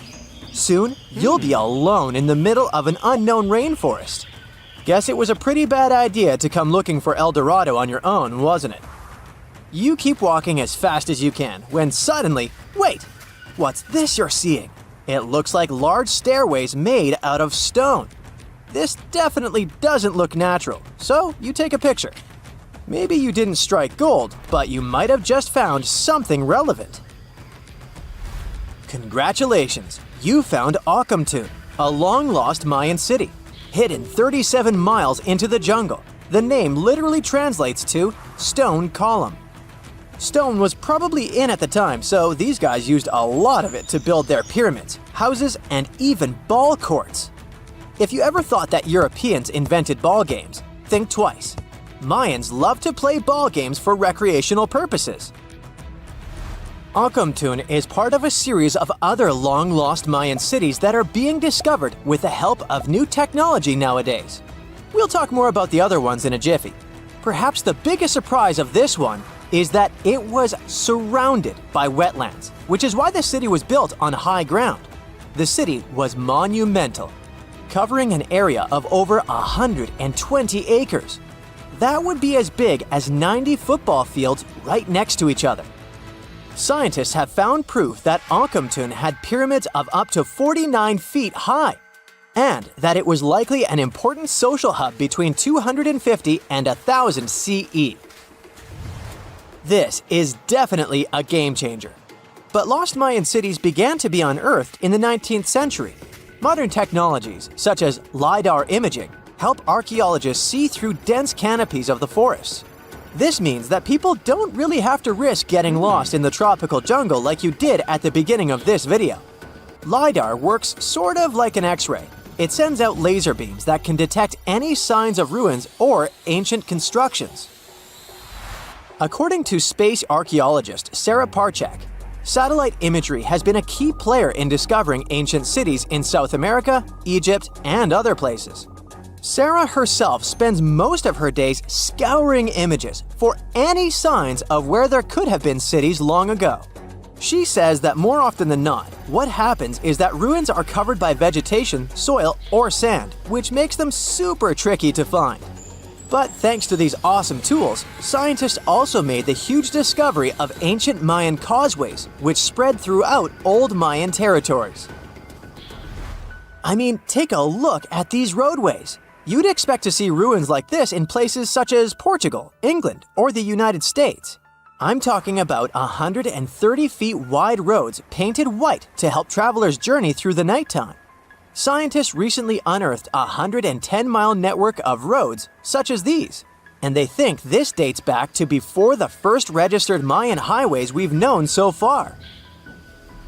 These roadways, which sometimes ran over the swampy ground and were even elevated at times, are being called the world's first superhighways. Even if there is no registry of animal-powered vehicles, it's believed that the Maya used them to travel around a network of possible 964 settlements.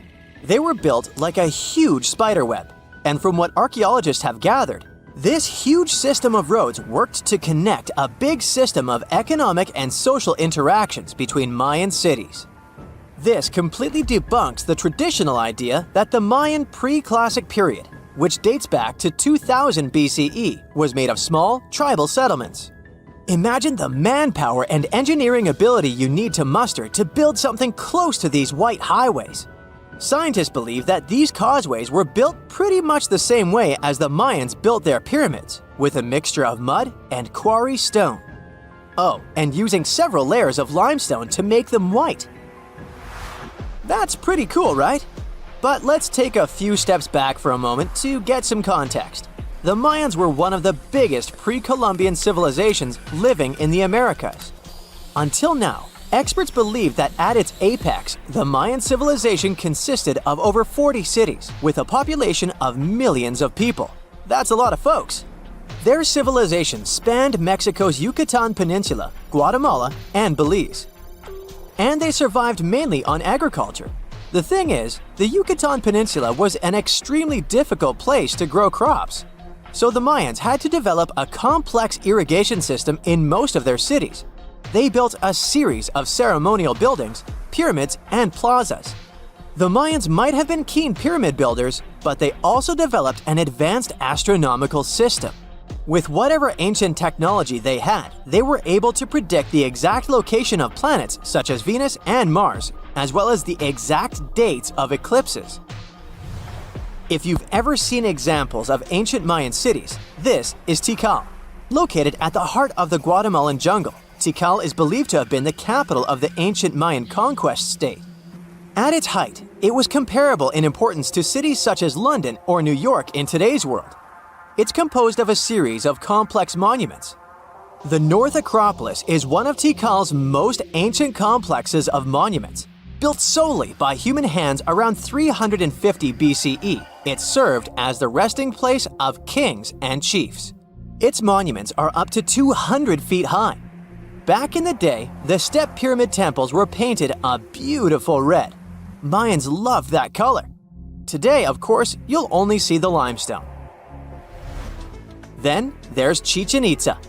It's got one of the best preserved pyramids on Earth to date. Located in Mexico's Yucatan state, this Mayan city is well over 1,500 years old. At its peak, it was home to 35,000 people. The site covers 4 square miles of land. The highlight is El Castillo, a tremendous step-like temple standing 80 feet above ground. Its most peculiar feature is that it has 91 steps up each of its 4 sides, including the upper platform, which makes for 365 steps, the same number of days as the solar year. You can see that these folks were a pretty big deal, huh? That's why nobody can really understand what happened to them. There's a big lack of evidence on the decline of this almighty empire. What could have been the cause of their demise? Was it a drought? New research in 2017 did bring some new discoveries into the mix. Using data from a site at Ceibal, located at southwest of Tikal, scientists analyzed radiocarbon data from ceramics and archaeological excavations to extract new information about the unexpected demise of this great civilization. The information shows that instead of a sudden collapse, the Mayans most likely fell in waves of social instability and political crises. These events are believed to have deteriorated Mayan city centers and began causing the dispersion of the Mayan population. It's hard to pinpoint the exact causes, though. But hey, recent discoveries are shedding a big light on humanity's past. Not only about the Mayan Empire, but about other long-lost civilizations of South America. A major recent discovery in Brazil was done using satellite imaging technology and is also shocking scientists. Some images from near the Xingu River, also in the Amazon, suggest that cities of millions of people might have existed inside the jungle, way before our modern civilization ever existed. I mean, if this doesn't shock you, I don't know what will. Satellite imagery also detected a network of trenches dating back to 200 and 1200 CE in the Bolivian Amazon forest. These proofs suggest settlements that could have supported around 60,000 people right in the middle of the Amazon forest. When researchers from the University of Florida went on ground to check the satellite information, they were shocked to find several mounds that were accompanied by ditches and geoglyphs.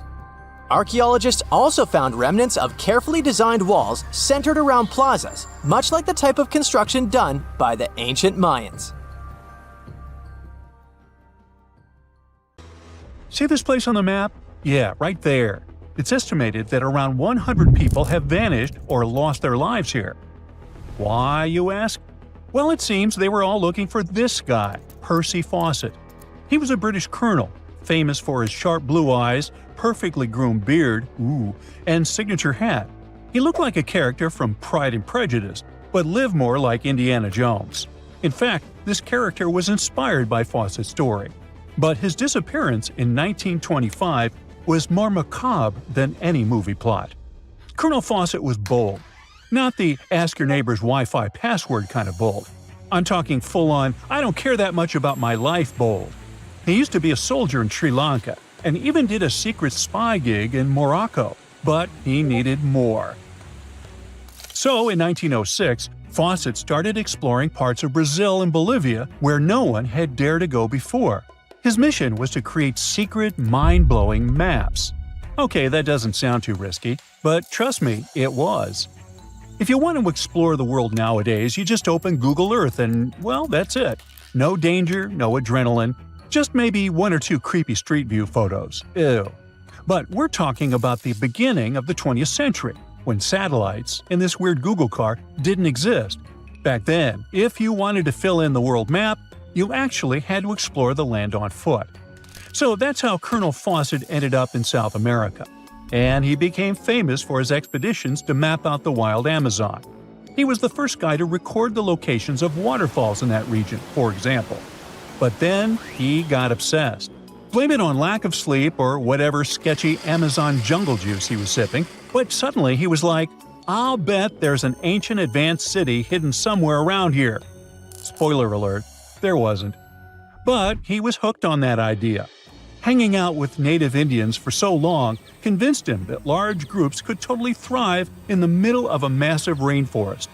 And of course, Fawcett loved a good old adventure story, especially the ones from the 16th and 17th centuries, written by European explorers. In those stories, adventurers claimed they had found huge settlements and fine roadways deep in the heart of Latin America. But Fawcett's all-time favorite story came from a manuscript written in 1753. Back then, adventurers were hunting for precious metals in Brazil when they stumbled upon a ruined city with monumental buildings, roads, and plazas. Oh, and every corner had a Roman-style spire. Naturally, the colonel was all in to find it. Too bad no one told him this manuscript is mostly considered a forgery. Yep, this story is as real as Snow White's. But then, things got weird. The settlement described in that manuscript was supposedly located in the northeast side of Brazil. But now, he's saying there's an advanced civilization in Mato Grosso, which is in a different part of the country. So he decided to name this new place the City of Z. Back in the 1920s, the colonel launched 2 separate expeditions to find it. But both trips failed, as he faced terrible weather, fever, and of course, exhaustion. Now, tell me in the comments, what do you think Fawcett did after 2 failed expeditions? Option A, he quit. Option B, he called his mom. Option C, he tried again because he didn't get the memo that the universe is clearly saying stop. Well, of course, option C is the right answer. This is relentless Fawcett we're talking about. So, 3 years later, the colonel finally gathered enough cash to launch yet another expedition in search of the City of Z. All he needed was a crew of people crazy enough to join him. Famous and experienced explorers were begging to come along. But nope, Fawcett decided to take his son and his best buddy instead. In January 1925, this brave trio set off on their journey. They packed mosquito nets, canned food, and made a promise, "We shall return." Another spoiler alert, they didn't. Uh-oh. The journey kicked off in New Jersey, and then they sailed all the way to Rio de Janeiro, Brazil. There, they stopped to grab some pack animals, like horses, and hired a couple of local guides. Now they were ready to head to the city of Cuiabá. Now keep in mind the distances in Brazil are crazy huge. So this little journey was like traveling from Miami to Chicago on foot. 3 months later, they finally ventured into the jungle for the first time. And that's when the fun really began. The crew faced piranha-infested rivers, an endless maze of thick trees, and the worst part, bugs. The constant annoying zzz of a gazillion mosquitoes wouldn't let them sleep, and Fawcett's best friend's foot got huge from tick bites. But the colonel didn't have time to babysit his friend's princess foot. Oh no, he was too obsessed to take a break. In fact, at some point, he was so far ahead of his companions that he had to camp alone for a night. On May 29th, Fawcett finally came to his senses. There was no City of Z. But did he let that stop him? Not really. He unpacked their gear and sent the local guides back to Cuiabá. But before saying a final goodbye, he asked them to deliver a letter to his wife, saying something like, "Don't worry, hon, our son is well and getting stronger every day." Sure he was. Anyway, after this dramatic farewell, the trio set off into the bush alone. The darkness swallowed the thick forest, and then they were never seen again. Okay, that was intense, so let's fast forward. 2 years later, the newspapers were still speculating whether the trio could still be alive, and Fawcett became a legend, like Bigfoot, but less hairy. One guy said that the colonel had become one of the locals and was living his happily ever after in the jungle. Another guy said he was held prisoner by the Indians, but no one could confirm any of these sightings. It wasn't until 1928 that the British authorities finally thought better late than never and decided to look for Fawcett and his crew. By that time, they were sure their expedition had perished, but they still needed proof. And after days and days of surviving the jungle's worst nightmares, they found, well, nothing. But in a weird way, this mystery inspired more explorers to look for them.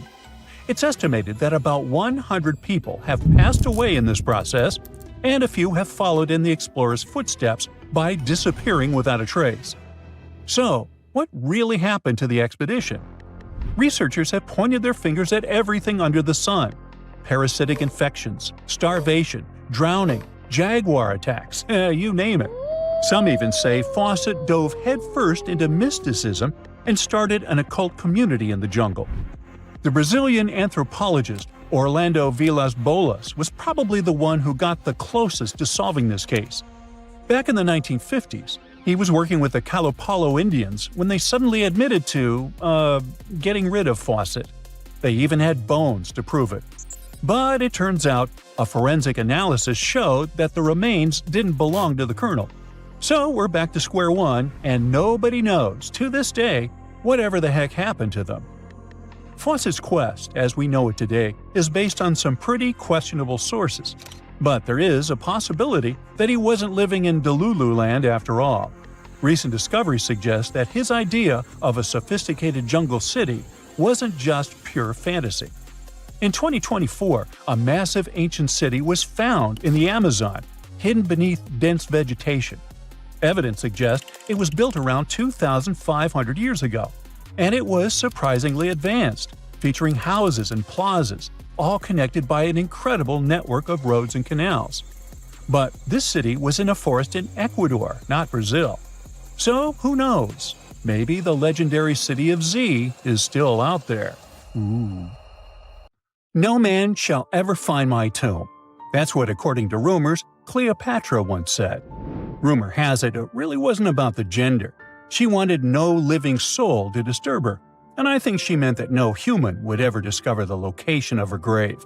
But, surprisingly, it was indeed a woman who was closer than anyone before to finally discovering the Queen's resting place. Meet Kathleen Martinez-Berry, a criminal lawyer turned archaeologist. She got so intrigued with Cleopatra's story that she packed her bags and went to Egypt with no official support and even no permission from the authorities. All she had was pure determination to find the Queen's tomb. Now, you could say Kathleen had always been ahead of the game. She skipped grades in school, mastered piano, chess, swimming, and martial arts, and grew up listening to top intellectuals debating in her home. And she even got her law degree at just 19, and archaeology was her side passion. She had never actually been to Egypt, never dug up a single artifact. But her fascination with Cleopatra went all the way back to an argument with her father in 1990. That day, she walked into his library looking for a copy of Antony and Cleopatra by Shakespeare. Her dad, Fausto Martinez, a professor and legal expert, casually called Cleopatra a seductress. Kathleen wasn't having it. She fired back, arguing that history had been totally unfair to Cleopatra. The Romans, she said, wanted to destroy her reputation, and for centuries, people had just believed their version of the story. The debate went on for hours, and in the end, her father admitted maybe he had judged Cleopatra too harshly. That conversation changed everything for Kathleen. From that day on, she read every ancient text she could find, especially Plutarch's account of Cleopatra and Mark Antony. The more she learned, the more convinced she became that Cleopatra wasn't just some queen who fell for the wrong guy. She was a genius, playing a dangerous political game to keep Egypt independent. And the more she read, the more she started thinking, what if everyone had been looking for Cleopatra's tomb in the wrong place? That thought stuck with her. When she was caring for her second child, she earned a master's in archaeology. Multitasking. That reignited an obsession that would take over her life, uncovering the truth about Cleopatra. Even though most experts believe that Cleopatra's tomb, along with the final resting place of 13 other Ptolemaic rulers, lies somewhere beneath modern-day Alexandria, Dr. Martinez has a different idea. She believes Cleopatra was buried at Taposiris Magna, an ancient temple dedicated to Osiris, the Egyptian deity of the afterlife. But she still needed an ancient foundation plate. These plates, about the size of a smartphone, were placed beneath important temple structures and often contained inscriptions explaining when and why the temple was built. If she could find a plate that confirmed the temple was dedicated to Isis, Cleopatra's patron deity, she'd have solid proof that this was the right place to look. Nothing could deter Martinez. She excavated the entire temple site, digging deeper than anyone before her. Her team found coins with Cleopatra's name and face stamped on them. It meant Cleopatra had a direct connection to this site. Then, they uncovered something even more interesting: a tunnel used to bring water to people, leading straight from the temple into the Mediterranean Sea. So, if parts of the temple had already sunken into the water, could Cleopatra's tomb be down there too? Martinez needed proof to convince Egyptian authorities to let her search underwater. And, against all odds, she found the missing foundation plate. On it, the pharaoh offered a large area of Nubia to deity Isis. That was it, the confirmation she needed. The temple was indeed dedicated to Isis, proving her theory wasn't just speculation. If one temple was on land, Martinez suspected the second temple, possibly Cleopatra's tomb, had collapsed into the sea. She needed help from experts in underwater archaeology, so she reached out to Robert Ballard, the guy who discovered the Titanic. With support from the Egyptian authorities, she and her team began exploring the waters off the coast of Alexandria. And what they found was mind-blowing. Underwater, they discovered massive stone structures, some standing 6 to 10 feet tall, right where the coastline would have been thousands of years ago.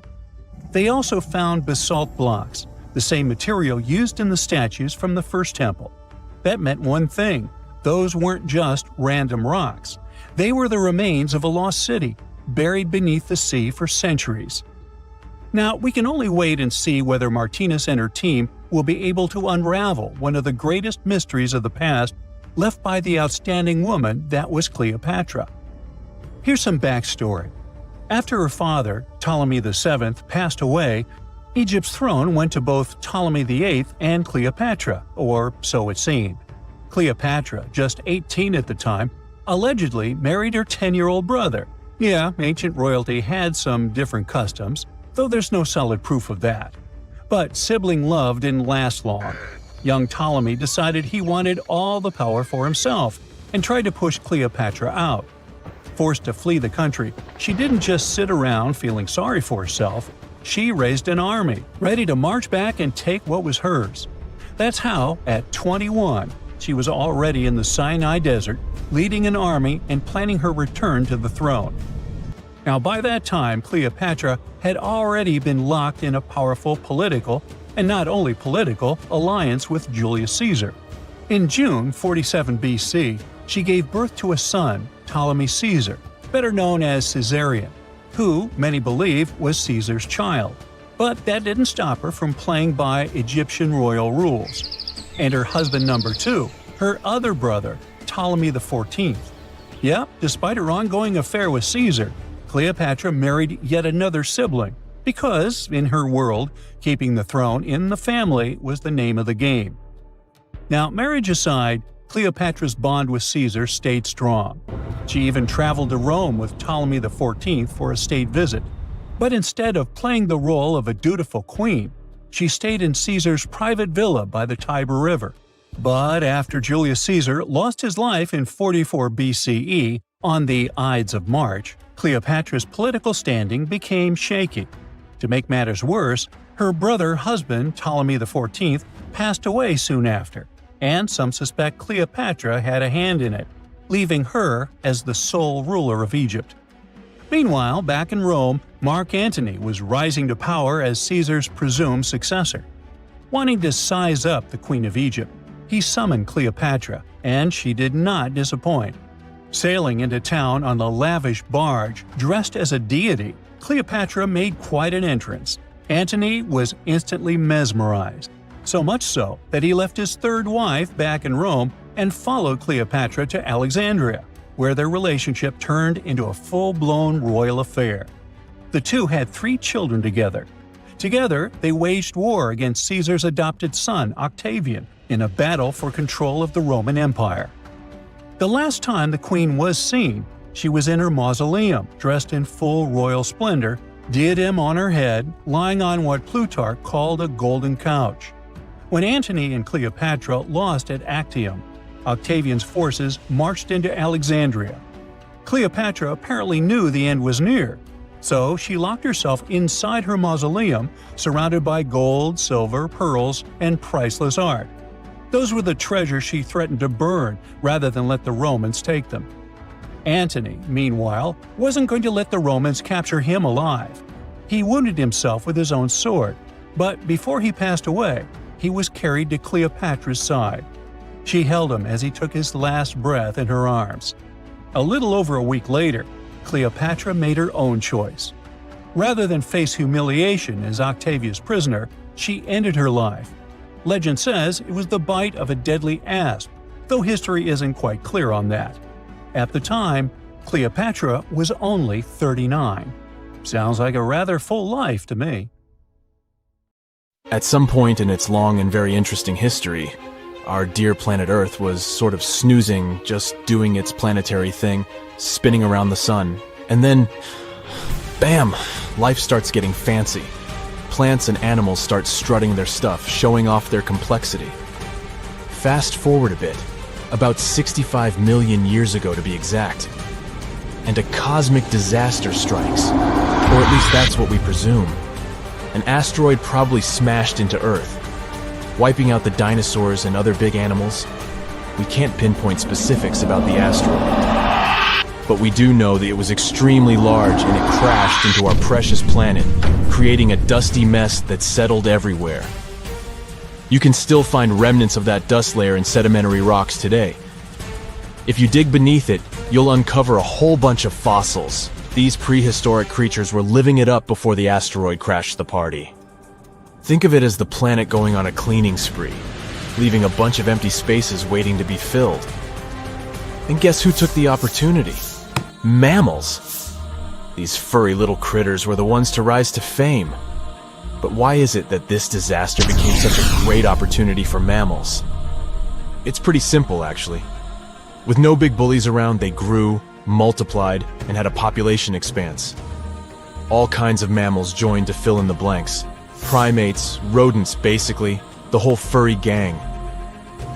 We're talking about placental mammals, marsupials, and even egg-laying mammals, adding some serious variety to the mix. We like to think of primates as our closest relatives here on Earth. What's their story? Well, around 63 million years ago, just a couple of million years after the dinosaurs' final dance, the primates decided it was time for a family reunion. They split into two groups, the dry-nosed primates, who became the cool monkeys and apes we know today, and the wet-nosed primates, who went off to become lemurs and aye-ayes, hey-hays. The fun didn't stop there. About 58 million years ago, the dry-nosed primates began their own little mission. One special guest called the tarsier, arrived on the scene, featuring big eyes that were perfect for late-night shenanigans. This tarsier took a different path from its primate relatives, embracing its unique niche and evolving separately. To this day, the tarsier is the only primate that feeds exclusively on meat. These little guys have a taste for insects, small birds, rodents, and even lizards. But that's not all that makes them unique. Their eyes are twice the size of their brains. Also, their heads can do a full 180-degree spin, just like an owl. Because of their features, the tarsiers are the true kings and queens of the night. With their superpower of ultrasonic tracking, they can spot their prey instantly. Plus, their legs and feet are like springs ready to launch them into action. They've got this special ankle bone called the tarsus, which gives them those epic leaping skills. Hence the name, if you were wondering. But let's leave these little critters to rest and get back to our story, shall we? About 55 million years ago, the Earth cranked up the heat, literally. This sudden hot pod was a bit too much for many deep ocean dwellers and plants to handle, and they bid their farewells. But hey, every goodbye is an opportunity for something new, right? The oceanic mammals known as cetaceans, saw their chance and took it. They splashed into those empty niches, becoming the rulers of the sea.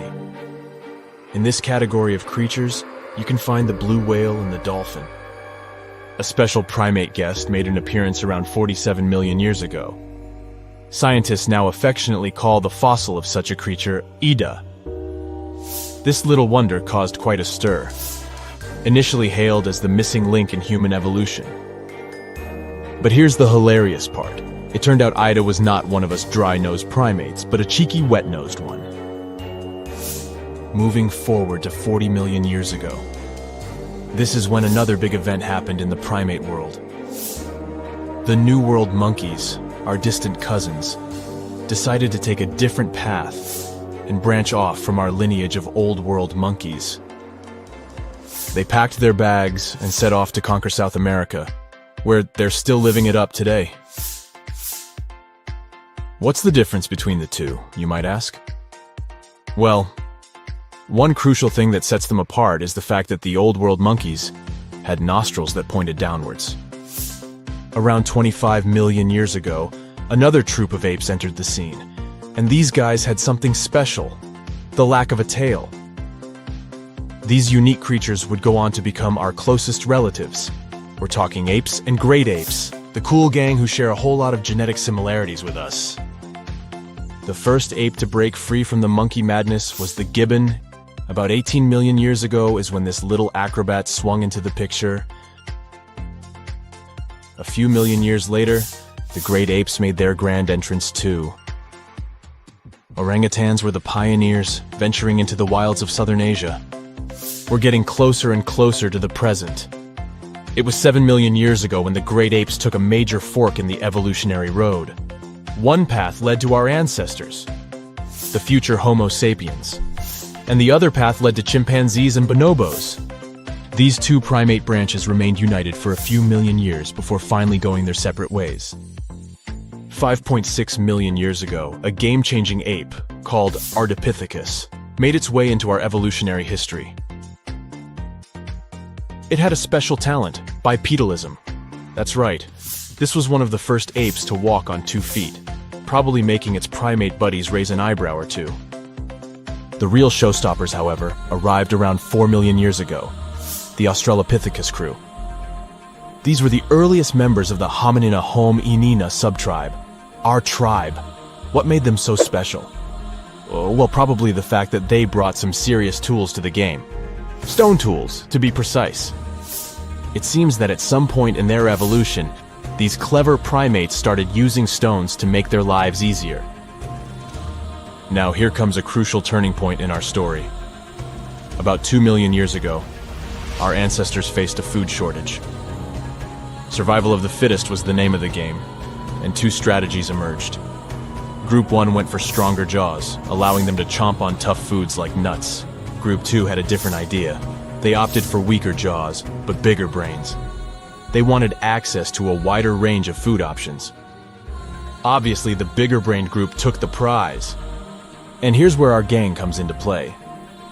Around 2.5 million years ago, a type of primate also known as handyman made its mark on history. These clever beings had larger brains and knew how to put those neurons to good use. About 1.9 million years ago, a new star emerged, Homo erectus. These creatures not only walked upright, but also had brains that were almost twice the size of the handyman's. They took the world by surprise, becoming the first of our direct ancestors to venture out of the African continent. They even knew how to tame fire. Approximately 700,000 years ago, the world witnessed a culinary revolution. The earliest evidence of cooking appeared. And around 500,000 years ago, our ancestors decided it was time to become a bit more fashionable, donning the first evidence of clothing. Our very own species came to be just 300,000 years ago. Told you we were late to the party. But the world was never the same after the appearance of Homo sapiens, the anatomically modern humans. Alongside our other relatives, we emerged, ready to conquer the world with our innovative minds and complex societies. The exact path of our evolution remains a bit of a mystery. But what we do know for sure is that Neanderthals joined the party around at some point too. As Homo sapiens flourished, so did our capacity for language. Modern speech is believed to have emerged almost hand in hand with our species. We started expressing ourselves, sharing stories, and shaping the world with our words. So, there you have it. It took 13.8 billion years of cosmic history for humans to make their entrance. Think about it. 99.998% of the time since the Big Bang, we weren't even around. Our species, Homo sapiens, is the toddler of the Earth's family, existing for just the tiniest fraction of the universe's timeline. Yet, in this blink of an eye, we've managed to unravel the entire story that led to our existence. The story won't end with us. It's an ongoing saga, still being written with every passing moment. Strange and amazing items are discovered often, but figuring out what our ancestors were up to is pretty tough. Especially when all you have are just some rusty cups and cave drawings. It's no surprise that even the experts in lab coats sometimes make mistakes. But it's not just about dusty plates and huge stones.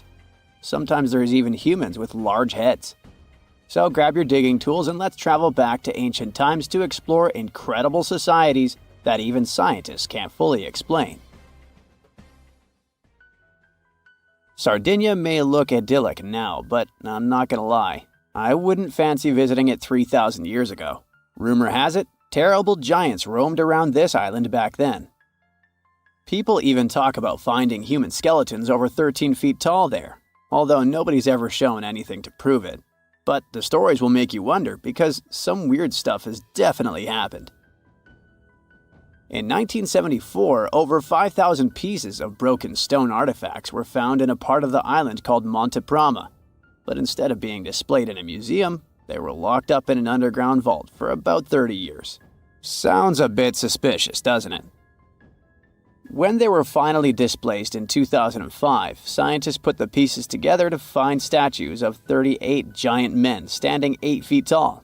Not quite as tall as the legendary skeletons, but still pretty huge. It's thought these statues were made by the Nuragic people, who lived on the island a long time ago. Besides giant statues, they also built over 8,000 massive stone buildings. Perhaps Nuragic weren't giants themselves, but they definitely liked their things big. I do too. I like a big number of likes on our videos. That would be pretty great. Thank you if you liked this and subscribed. Now back to the video. You and I are pretty smart, but we might not be the smartest humans ever. Actually, we might not even be the smartest species. Since 1913, some skull fossils found in South Africa have hinted at a possibly smarter contender called Boskop Man. This human-like species might have lived as recently as 10,000 years ago. Their skull suggests they had really big heads, which means their brains could have been 30% bigger than ours. Wow! Their average IQ could have been around 149, making them among the smartest 0.05% of people today. But if a Boskop Brainiac was so much smarter, why are they not around and we are? Well, bigger isn't always better, you know. Our brains are a lot bigger than our ape relatives, mainly in the prefrontal cortex. This part helps with high-level tasks like making decisions, remembering things short-term, and being aware of ourselves. The parts of the brain that handle our senses and movements haven't really grown much. So, maybe the Boskops spent too much time dwelling on the past rather than doing practical things like hunting. But this is all just guessing. We really don't know what happened to these clever cousins of ours. Some people even argue that Boskops weren't any different from us, with the only evidence being parts of skulls. The jungle is huge. Did you know the Amazon rainforest is home to about 30% of all the world's plant and animal species? That's impressive. However, the history of one native species, humans, has long puzzled scientists. The mysterious Kasarabe people lived here for hundreds of years and then vanished around 1400 AD. People thought the Amazon only had a few scattered tribes, but recently we discovered big, unusual shapes in the ground called geoglyphs. These might look like simple shallow ditches, but they're actually the remains of a vast civilization that spread over 5,000 square miles and includes about 450 markings. some as wide as 1,300 feet. That's insane! They likely contained ceremonial buildings and could have hosted up to 1 million people as recently as 550 years ago. Thanks to new technology like LiDAR, which uses a safe laser to map the forest without harming it, we can explore deeper. In 2019, some scans showed miles of raised roads and pathways and even pyramids over 70 feet tall. They found 26 separate settlements, 2 of which were at least 250 acres each. Damn, that's like 330 soccer fields. It's not certain what happened to the Kasarabi people. Maybe European conquistadors drove them out. Maybe the most baffling ancient civilization is one we've never actually found a trace of. Yep, I'm talking about Atlantis, the grand city that supposedly sank into the ocean. The first mentions of Atlantis come from the ancient Greek philosopher Plato, who talked about a great city near the Strait of Gibraltar. But for ages, everyone just thought Plato made up Atlantis as a perfect version of his own Athens. So why, about 12,000 years after it supposedly vanished, do we still wonder if it might be real? Well, in the 19th century, U.S. Congressman Ignatius Donnelly wrote a book giving 13 reasons why he thought Atlantis was more than just a myth. Then, in 1965, some folks thought they actually found Atlantis when they discovered the Richat structure, a massive 25-mile-wide dome in Mauritania, Africa. It's so big that you can see the whole thing from space. 2 astronauts flying over the Sahara Desert spotted this giant eye staring back at them and thought they'd made the discovery of a lifetime. Unfortunately, there's no solid evidence linking this structure to Atlantis. It's believed to have formed from volcanic activity about 100 million years ago. But it does look suspicious, doesn't it? Still, we're no closer to knowing the truth. Imagine going back to about 3,300 BCE and finding yourself in South Asia. Welcome to the Harappan civilization. These people were way ahead of their time. They had cities like Harappa and Mohenjo-Daro, complete with baked brick houses, sophisticated drainage systems, and even public baths. This place might have had over 5 million people, making it one of the densest regions at the time. They also invented a system of standardized weights that was incredibly useful for traders. And trading they did. These people had connections stretching all the way to the Middle East, thanks to their great skills in metallurgy. They even had a form of ancient branding. The seals were used to stamp clay on trade goods. Despite being so advanced with a thriving urban life, there's a whole bunch of mystery shrouding their language and script. We've got bits and pieces of their writing, but no one's deciphered them yet, even with all the technology we have today. We also still don't know how exactly their society worked. It looks like they didn't flaunt their social status as much as other civilizations. No grand palaces or massive monuments. Instead, their largest buildings might have been granaries. They sure were practical. Unfortunately, all good things must come to an end. Around 1800 BCE, this bustling civilization started to decline, possibly due to shifts in river patterns. As the environment changed, the Harappans packed up, moving towards more hospitable lands. Ever heard of the Minotaur? The beast with a bull's head and a man's body, hunting the bravest travelers in a massive maze. Well, this wasn't just any old tale. It was one of the most popular dramas of the ancient world. And it was inspired by this place, the island of Crete. The Minoans lived here during the Bronze Age. They had stunning palaces, amazing frescoes, and a culture so rich it still fascinates historians to this day.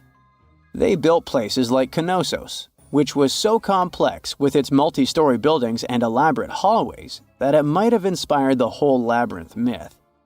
Their engineering was so ahead of its time that even their drainage systems were more advanced than what many of us have today. Let me know in the comments which of these stories you find the most fascinating, and thanks for watching.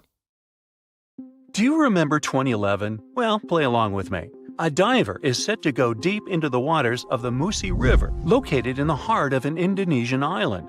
He is one among many who have been getting unbelievable artifacts from the bottom of the river. Little by little, divers and fishers discover a long-lost Sumatran civilization. Known as the Island of Gold, the kingdom of Srivijaya was most likely the closest to a real-life El Dorado there has ever been. However, it disappeared late in the 13th century, and until recently, researchers didn't even know the exact location of the kingdom. Picture a civilization built on a river, a true water world, according to the archaeologists that have been studying Srivijaya. Houses, markets, and places of worship were built on wooden piles above the level of the water. Citizens moved around like modern-day Venetians in simple boats. Srivijaya was known to be a rich and important kingdom. It existed from the 7th to the 11th century CE. It was part of the Silk Road, and anyone traveling from east to west had to pass through the city. Their kings were smart and gained control of the Malacca Strait, which allowed the town to have total control over trading routes in the region. If anything, they sure were honoring the town's name. Srivijaya translates from Sanskrit into prosperous victor, or simply glorious. The kingdom was an important commercial outpost of ancient times. It was strategically located among the most influential commercial routes of the ancient world, which means its citizens became extremely rich. Ancient wealthy societies used to overly display their gold and precious metals. They would often use these metals as offerings to their deities, or they would use them to forge large statues and to make jewelry for kings and queens and decorations for their palaces. Srivijaya wasn't different. Local Indonesian divers who have been exploring the half-mile of the Musi River near the city of Palembang have found some evidence. So far, they've discovered a life-size statue of Buddha, jewelry studded with precious gems, temple bells, mirrors, golden jugs, and other items.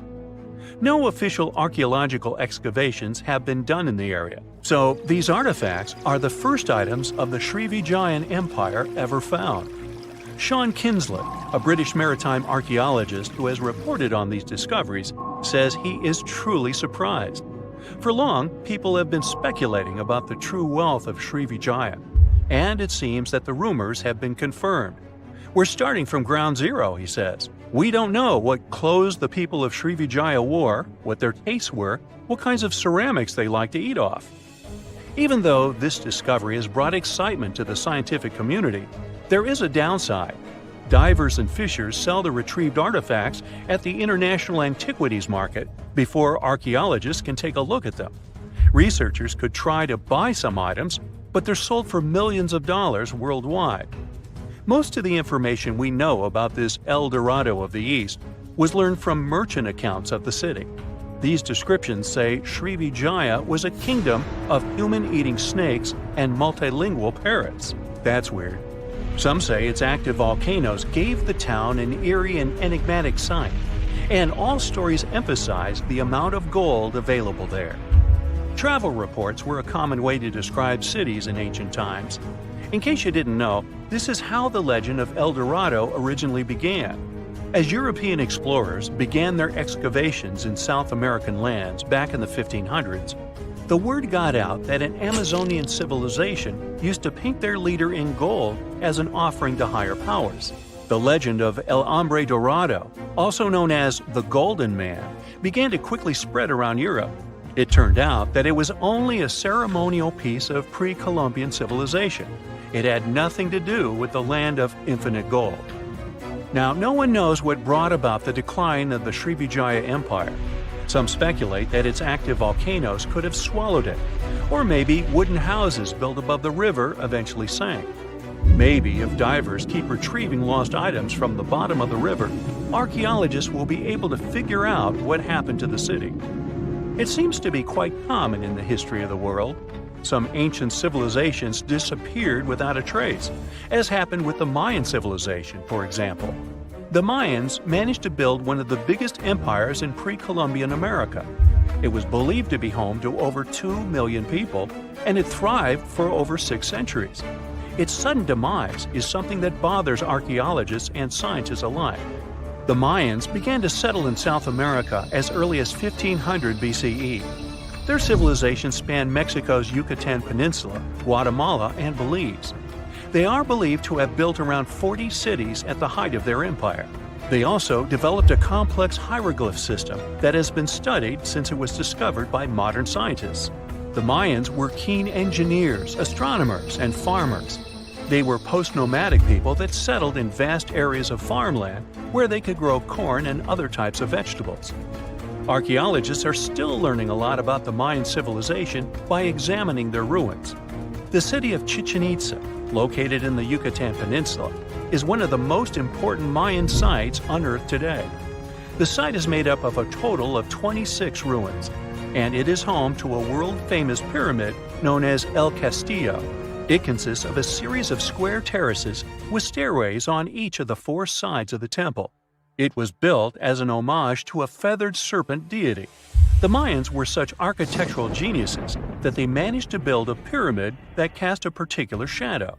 More specifically, in the late afternoon during the spring and fall equinoxes, the pyramid casts several triangular shadows that create the illusion of a feathered serpent crawling down the pyramid.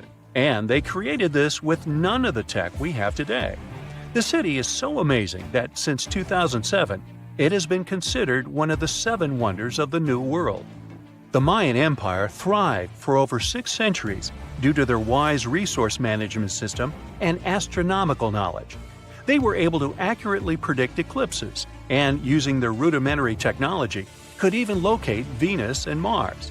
They had everything to thrive for much longer than they actually did. This is why the Mayans' fall intrigues modern scientists so much. No one has been able to understand completely what led to their demise. That is, until a recent discovery. A study done by NASA claims it can explain what might have happened. Scientists have uncovered a sample of pollen trapped for over 1,200 years in ancient layers of lake sediment, which dates back to the time just before the collapse of the civilization. The analysis has revealed something completely new about the Mayans. Instead of the suspected claims that the Mayans disappeared due to terrible disease or some extended conflict in the region, it could have happened due to deforestation. Perhaps to build their entire empire, they had to cut a lot of trees. Without trees, their soil could have eroded, and all their fertile lands could have slowly and gradually become barren. According to NASA scientists, the temperatures in the region could have risen by about 6 degrees, and from that point on, the land would have become even drier and crops more difficult to grow. Basically, NASA says that the Mayans couldn't do the sole thing that made them thrive, which was agriculture, and their kingdom began to decline. Oh yeah, and this theory was supported by yet another find. Archaeologists found skeletons from the time of the empire. Those had prominent signs of malnutrition. This theory might really shed new light on Mayan history. It could explain what brought down such a powerful civilization. So, what do you say? Which theory is true? Have we actually managed to find out the reason for the fall of the Mayan Empire? You're walking down the street. You see a strange-looking antique shop called Ageless Trinkets of Mr. Bright. You're curious, so you enter there. You take a look at all the weird stuff. Suddenly, an old folded parchment paper catches your attention. It's a world map, but something's off with it. Instead of showing the countries as you know them, it shows the locations of 4 mythical lost worlds and civilizations. Mr. Bright, the shop owner, comes next to you after realizing your shock. This map won't let you find these places or anything, but I can explain to you the legends behind them if you want, he says. Let me begin with Atlantis. You might know it as Aquaman's underwater kingdom, but Atlantis, the fictional island, was actually first introduced in 2 of Plato's works. According to him, Atlantis was a highly advanced civilization that existed about 9,000 years before his own time, and its story had been passed down by poets, authors, and others. He wrote about Atlantis and its citizens to give a moral lesson and to teach about the dangers of arrogance, as well as the eventual downfall of those who are after too much power. In his dialogues, Plato stated that Atlantis was a great and powerful empire that was respected in all parts of the world.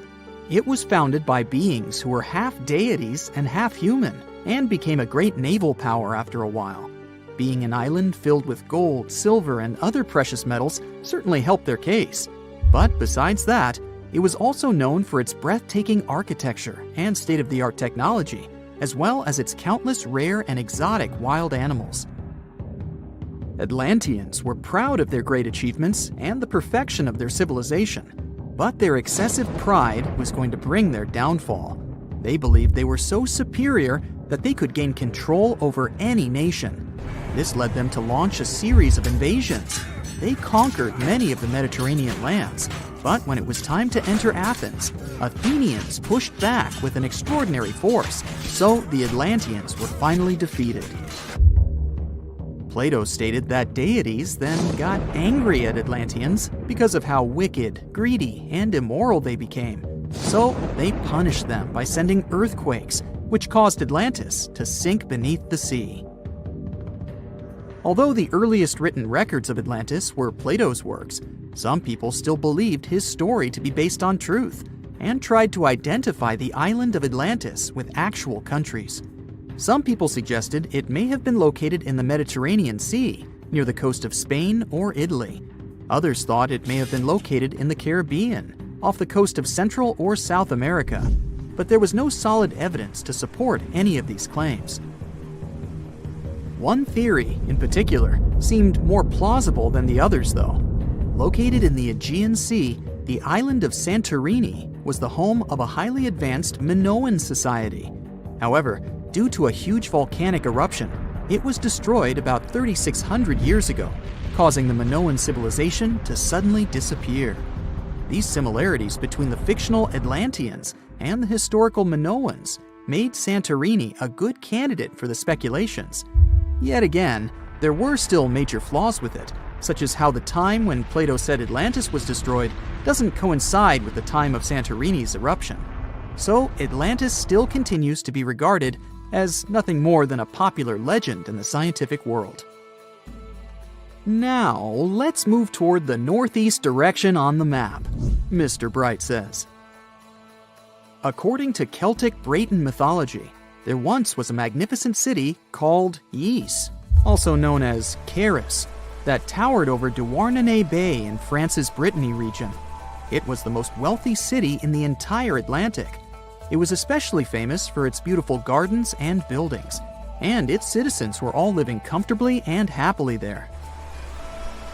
Dahut, who was King Bradlon's daughter in Breton legends and literature, had a deep love for the sea. She begged her father to build a city at the edge of the sea, and that is how the city of Ys was established.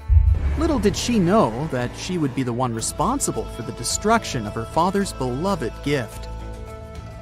You see, since the city was surrounded by the sea, it needed to be protected by a dike equipped with floodgates, and these gates could only be opened at low tide.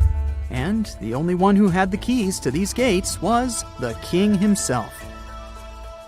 One day, a handsome red knight arrived at the city, but couldn't pass the gates. Dahut was so taken by him that she wanted to let him in. She knew that her father was the keeper of the only key to the city, so she sneaked into his room and stole it from him. Then she gave it to the Red Knight so that he could enter the city and they could be together. However, the Red Knight turned out to be the Prince of Darkness, and he intentionally left the gate open to the raging sea. The waves soon swallowed all of Ys. King Gradlon was able to escape on his magical horse, but Dahut couldn't. She turned into an evil mermaid who lured sailors into the sea. Today, if you go to Quimper, a city in Brittany, northwest France, you can find the statue of King Gradlon riding on his horse. Although the city of Ys is a legend, Brittany coast locals believe that on the days when the waters are calm, you can still hear the tolls of the city bells deep under the sea, if you listen carefully. Mr. Bright then points at the Indian Ocean on the map and says, "Now, have you heard about Lemuria?" Back in the mid-1800s, a few scientists suggested that there was once a continent that existed in the Indian Ocean, somewhere close to the south of modern-day Sri Lanka. The first one to popularize this theory was the British lawyer and zoologist Philip Lutley Sclater. In his paper, The Mammals of Madagascar, he stated that he found lemur fossils in India and not in Africa. However, this discovery was extremely shocking to him because of the fact that lemurs' original homeland, Madagascar, is much closer to Africa. He proposed that this was possible only if some larger continent connected the two once. He stated that this continent must have eventually sunk to the ocean floor. He then named it Lemuria, and hence the theory was born. People who came after Sclater took his theory a step further and thought that Lemuria was also the home of an extinct race of humans called Lemurians, who had 4 arms and enormous bodies, and were also the ancestors of modern-day humans, as well as lemurs. Of course, as new scientific discoveries were made on plate tectonics, evolution, and the study of DNA, the theories regarding the fictional continent called Lemuria were debunked. The last fictional land on the map is Agartha, Mr. Bright says. Taking its roots from Eastern mysticism, one legend says there's a kingdom called Agartha that is located deep beneath the surface of the earth. It's where all 4 corners of the world are connected by paths and tunnels. It is said that there's a secret entrance into Agartha hidden in the Gobi Desert, and it's built by Agarthans themselves using advanced technology that can't be detected by us, the surface folks. According to some beliefs, Agartha exists to counterbalance the energies of those who live above the surface. While we live in a state of rush and heightened emotions, this world beneath us is the total opposite. Some even say that those who escaped Atlantis fled here to continue their lives inside the Earth's core. And yet, others think it's actually a land that's crawling with all kinds of monsters. But there's no need to be scared, since modern science proved Earth's core is not actually hollow and is a solid hot iron ball. So you can cancel your journey plans to the center of the Earth if you've made any. Thanks, Mr. Bright. We all grew up believing that Stonehenge is the world's most ancient observatory, but now it has some serious competition for the title. Nabta Playa was built more than 2,000 miles away in southern Egypt and thousands of years before Stonehenge and even the pyramids of Giza. In 1973, a Bedouin guide stumbled upon a strange group of huge stone formations while crossing the Sahara Desert. He led American archaeologist Fred Wendorf to the site, located about 60 miles from the Nile. Wendorf's friend and colleague claims the team found the stones while stopping for a bathroom break in the desert. Either way, what they found changed history. At first, Wendorf thought the stone structures were just natural formations, but then it hit him. This area was once a lake, meaning no natural rocks should even be there. He kept coming back to the site for decades, and by the early 1990s, his team finally uncovered a circle of stones that seemed to line up with the stars in a way no one could explain. After 7 long years of trying to crack the mystery of the site, Wendorf reached out to an expert in archaeoastronomy. They study how ancient people used the stars. One evening, while the expert sat in the cool desert sand staring at the stones, he realized that they formed a pattern radiating outward from a massive burial mound. One by one, as they dug into the sediment, the buried megaliths started lining up like spokes on a wheel. The team had already used radiocarbon dating to test samples from fire hearths and tamarisk wood roofing found inside the stone circle.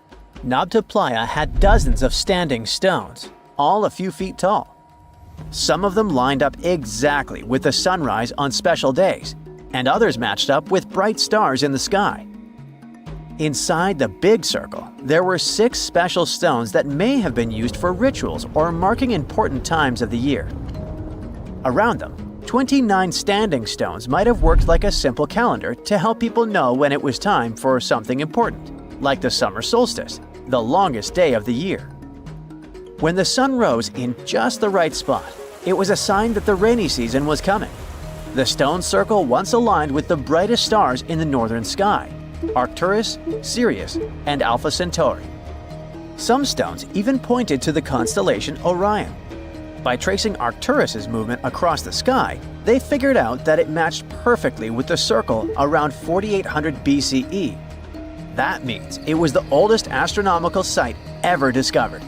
And the people of Nabta Playa may have been watching the stars thousands of years before telescopes were even invented. It looks like it had a huge meaning for people living and traveling through the desert. Over 10,000 years ago, the long, cold, and dry ice age that lasted for tens of thousands of years was finally fading away. Northern Africa got massive monsoons and rains that filled up seasonal lakes. So, parts of the desert turned into short-lived oases. For the nomadic people who roamed this harsh land, these summer rains were everything. Their entire way of life revolved around cattle. When archaeologists opened the central tomb at Nabta Playa, they dug up cattle bones and even a massive rock carved into the shape of a cow.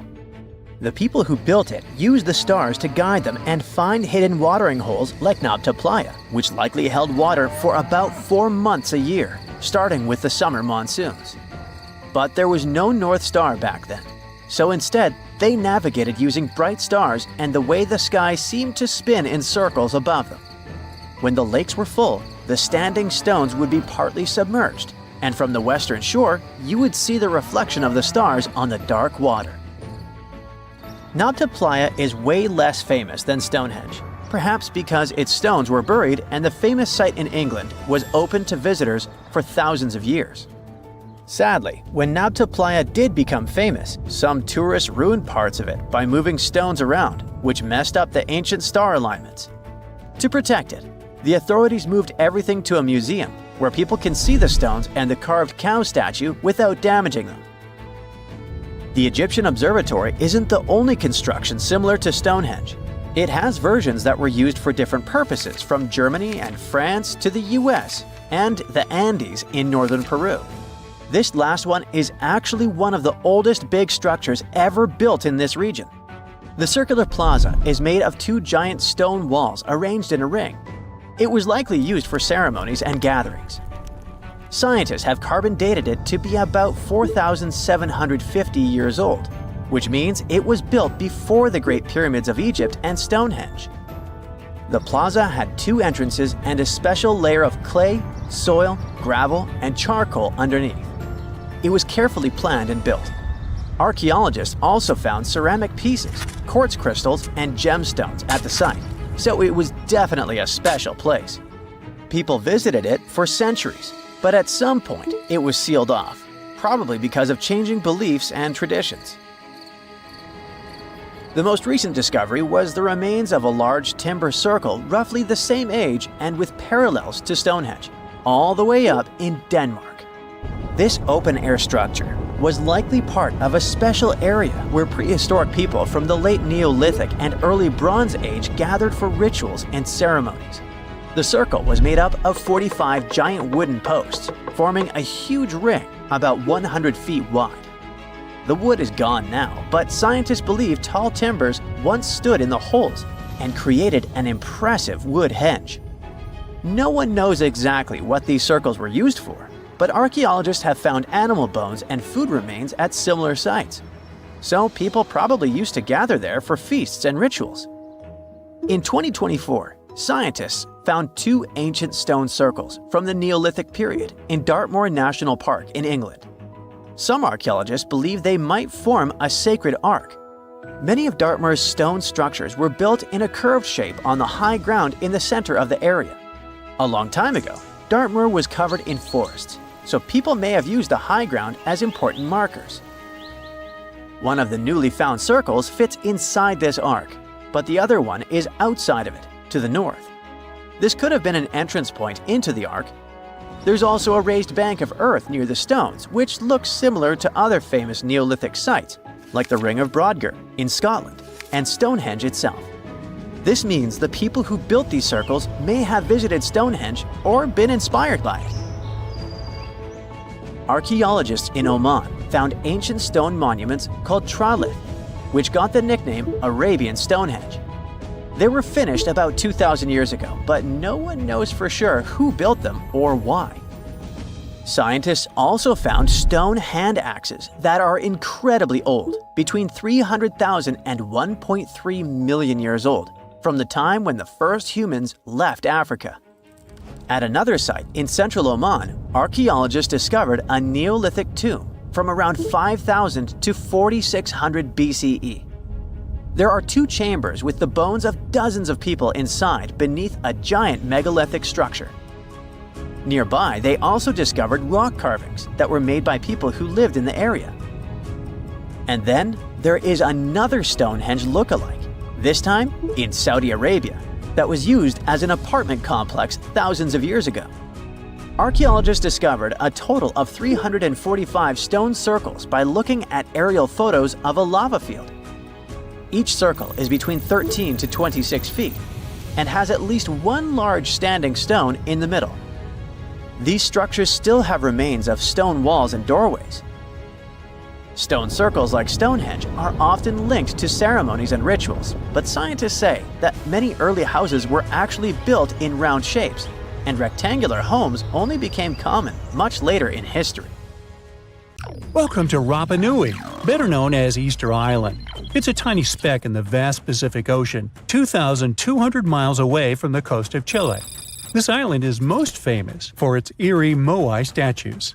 This place is also home to one of the most mysterious writing systems in the world, called Ronga Ronga. We found it on 27 small wooden tablets. For years, historians have been arguing about the true history of these tablets, and now we might have found the truth. Humans first set foot on this island in the 12th century. For many years, it was home to the Rapa Nui people. They were pretty isolated out there in the Pacific Ocean until Europeans arrived in the 1720s. Europeans brought with them lots of troubles, leaving only a small fraction of the native population alive. Later in the 19th century, a missionary, Eugene Iro, went to the island and discovered the wooden tablets with intricate symbols carved on them. He wrote how marvelous they are, but there are hundreds of them on the island, and that they can be found in every household. But unfortunately, not all of them survive to this day. We've only got 27 of them. Some of them were heavily weathered, burned, or otherwise damaged, and now they're scattered all over the world in museums and private collections. Some of the language's artifacts were carted off to Tahiti and then to Europe by Europeans, leaving none behind on Easter Island itself. The 4 sacred tablets found their home in a congregation in Rome. They were the ones used in the recent discovery. For years, historians have been arguing whether this writing system was made up by the islanders themselves or they borrowed it from Europeans. To find the truth, they decided to use a technique called radiocarbon dating. All organic materials, like wood, charcoal, and so on, contain a tiny amount of a radioactive form of carbon called carbon-14. When life comes to an end, things stop taking in carbon-14, and the amount they had starts to decay over time. By measuring how much carbon-14 is left in a sample, we can assume how old this sample is. This is how we learn the age of many fossils and artifacts. So, they looked at the age of some Ronga Ronga tablets. 3 of them were crafted from trees grown in the 18th or 19th century, which aligns with the arrival of Europeans. However, one of them is older than the Europeans' first visit to the island. There are 2 reasons to believe that Rapa Nui people created this writing system themselves. First, Ronga Ronga works differently from European languages. Decoding it is a pretty hard task. Unlike English, this language boasts over 400 unique glyphs, none of which resemble any known writing system. There were many attempts to decipher this language, and none of them were successful so far. And second, one of the tablets is shown to be from around the 15th century, before the Europeans arrived. The problem is that radiocarbon dating can only tell us when the wood the tablet was made from was cut down, not when the writing was put on it. And since we've only got one tablet to go by, this isn't enough to be completely sure. On the other hand, why and where would they preserve cut wood for over 200 years just to grab it and write something on it one day? But anthropologists and historians say that it's possible. Scarce wood resources might have led the islanders to reuse old driftwood, which could be centuries older than the writing itself. This is known as the old wood problem in archaeology. Plus, the tablet looks very preserved. It was maintained to protect it from wood-damaging insects, humidity, and so on. That's why it survived over the centuries. Whatever is written on it, it was probably important for the Rapa Nui people. Now, all of these are guesses and clues, but scientists are cautiously optimistic.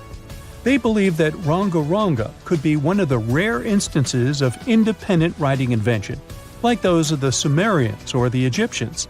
But we need more evidence. In the Rapa Nui language, Rogo Rogo means to recite or to declaim.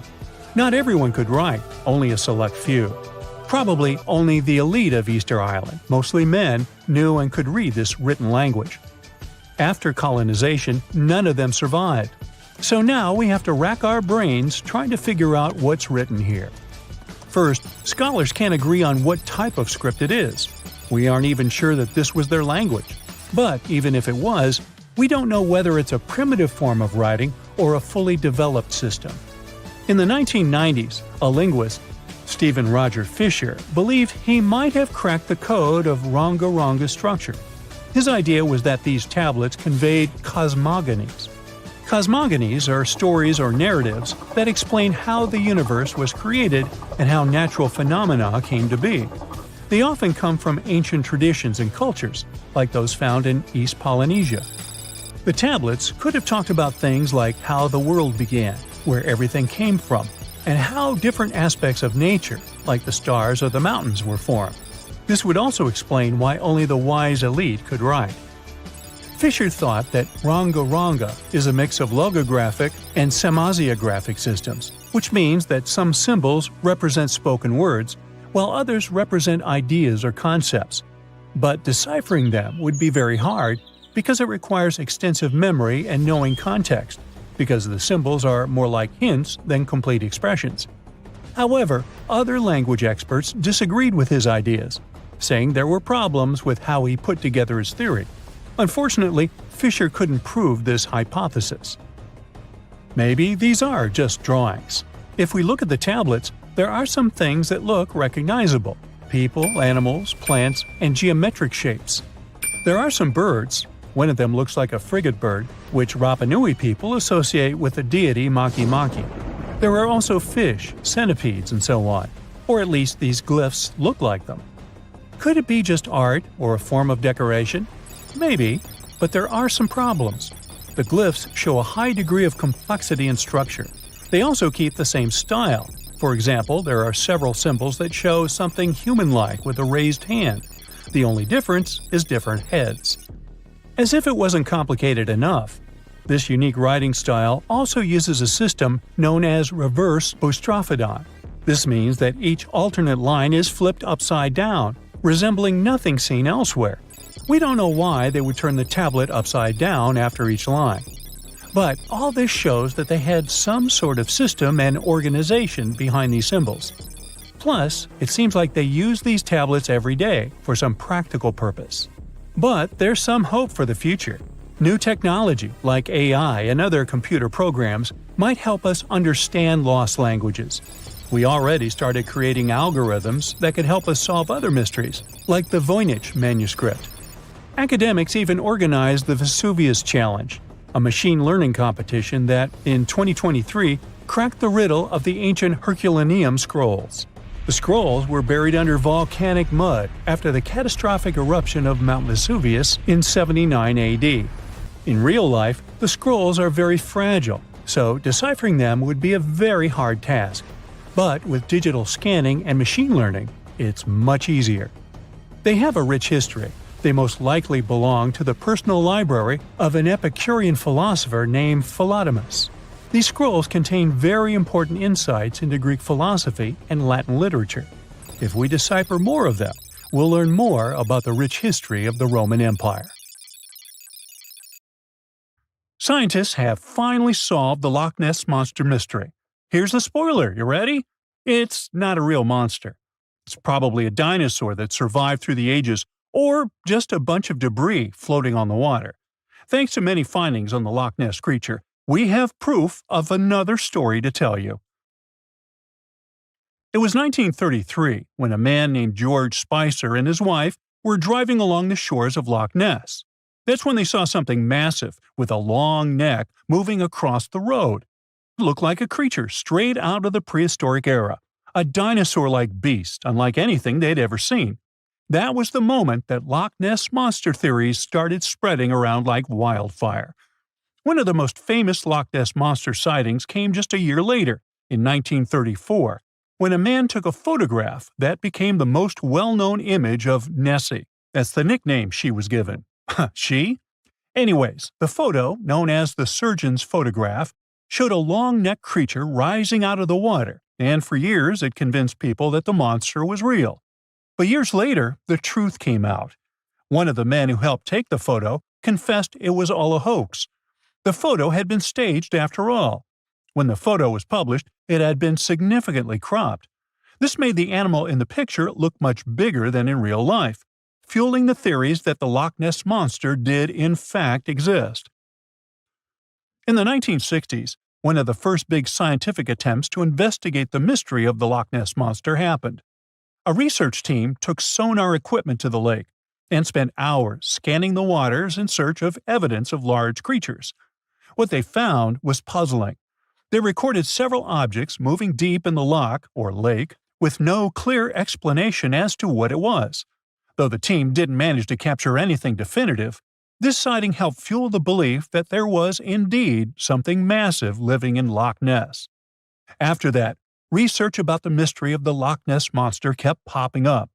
In 1972, with the help of underwater photography, some researchers managed to capture strange images, which got people's hopes up for a minute.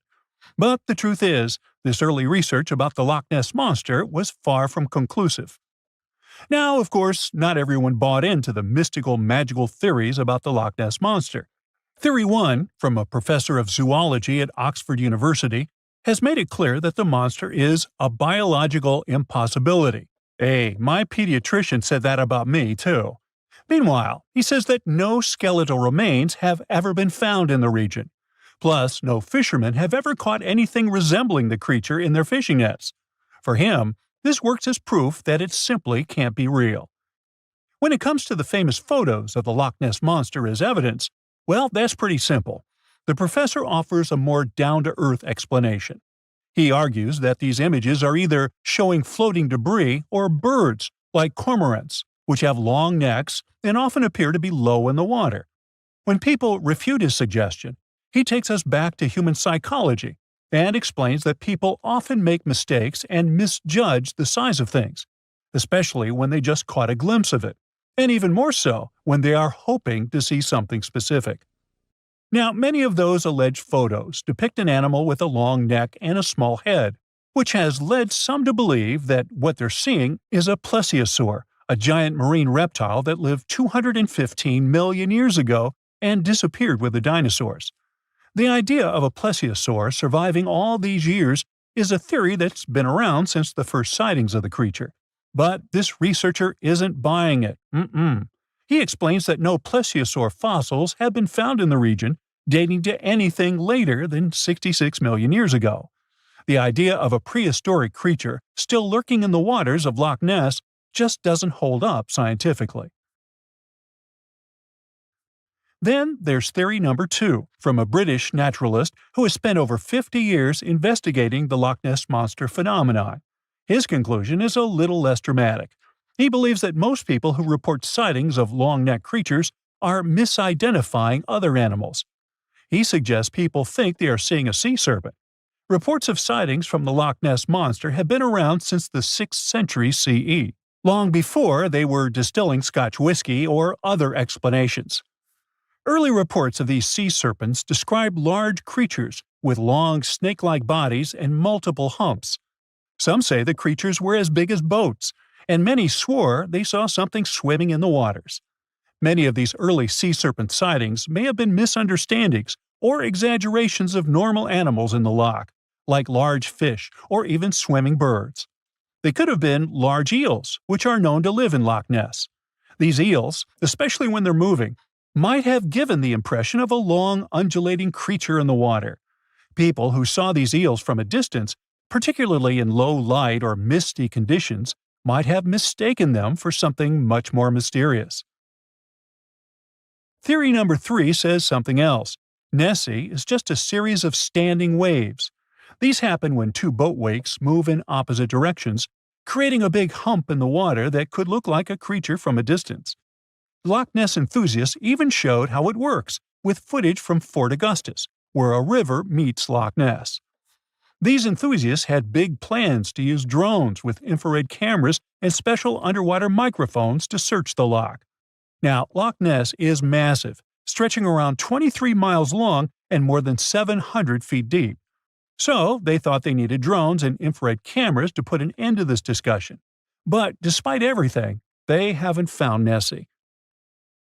But it's not only the Loch Ness Monster that lacks scientific explanation. There have also been scores of sightings of Yetis and Sasquatches that no one can really explain. Folks have made movies, dreaming of finding the truth about these creatures. But, according to recent research and evidence, it looks unlikely that we'll ever find definitive evidence of their existence.